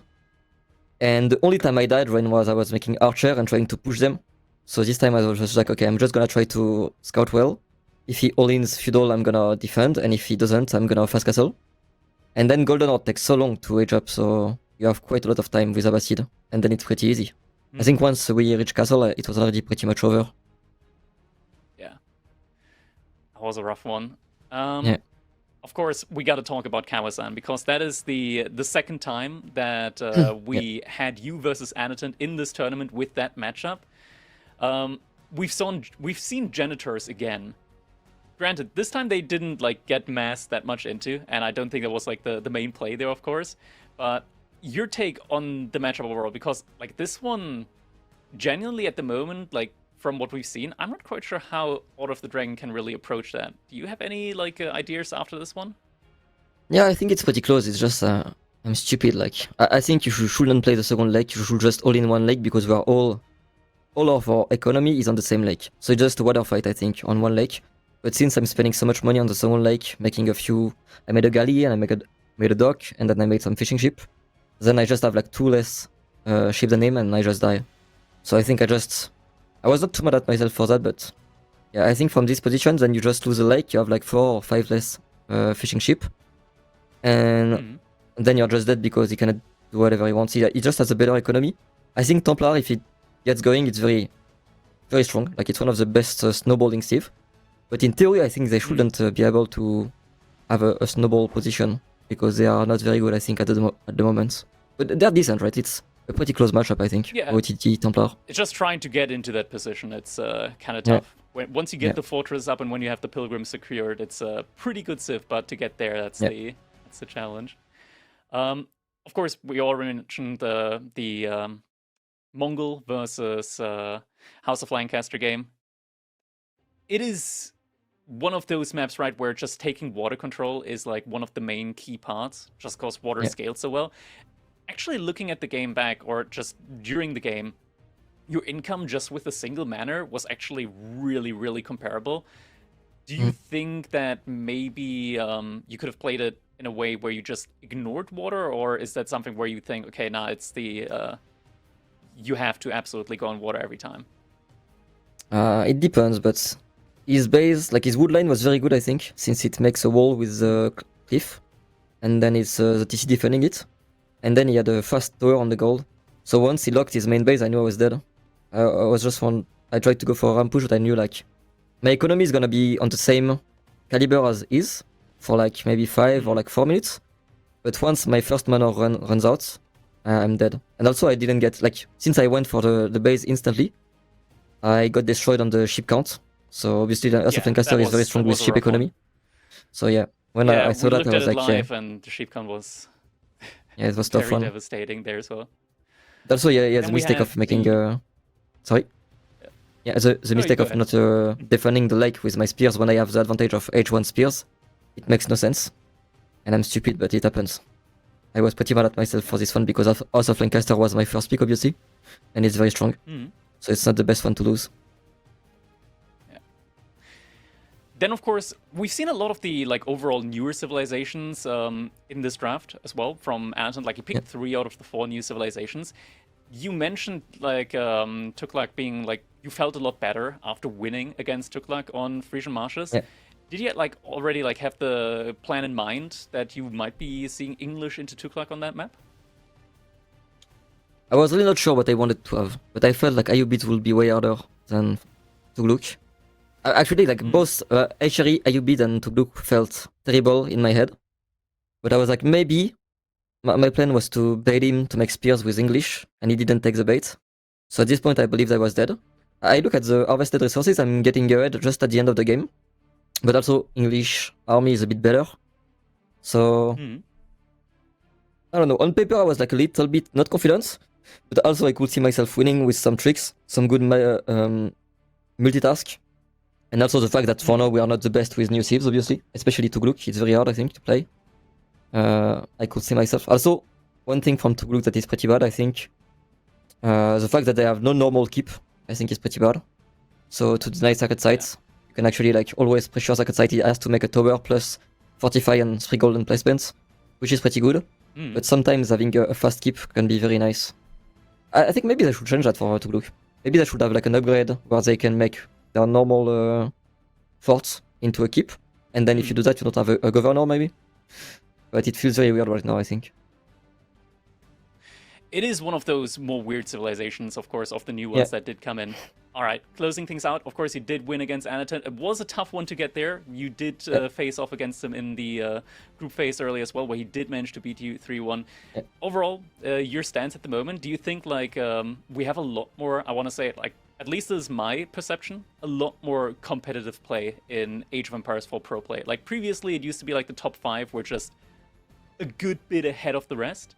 But now it feels a lot more even. I think Anotand now is also like getting to the point where we can like see him or like confidently call him a top 5 player. Like I think he's earned that position now. Yeah, probably. Yeah, he's made mostly. I think on the last 3 or 4 tournaments, it's his worst performance, maybe top 6, and it's not too bad, obviously. Maybe at Steel Series he did top 6 or top 8. I'm not sure. But recently he has been doing pretty well. It's also rare meeting you in the lower bracket that early on, right? Yeah. Like... yeah, but he almost beat me, so it's not like I'm very strong this tournament. I feel like I'm a little bit slightly under-practiced. I don't think like people are playing way better than usually. When I see people play and when I see myself play, I'm kind of disgusted. Usually I just play very well, and I play a little bit worse, and it's enough for me to dominate. But since right now I'm not playing very well, I'm on the same level as everyone pretty much, and it's giving close series against the world top 8. Next up, we're going to be looking at Beastie versus Wham in the next set. Obviously, you're going to be facing off against the victor of that set. Who do you think at the moment has the upper hand between the two?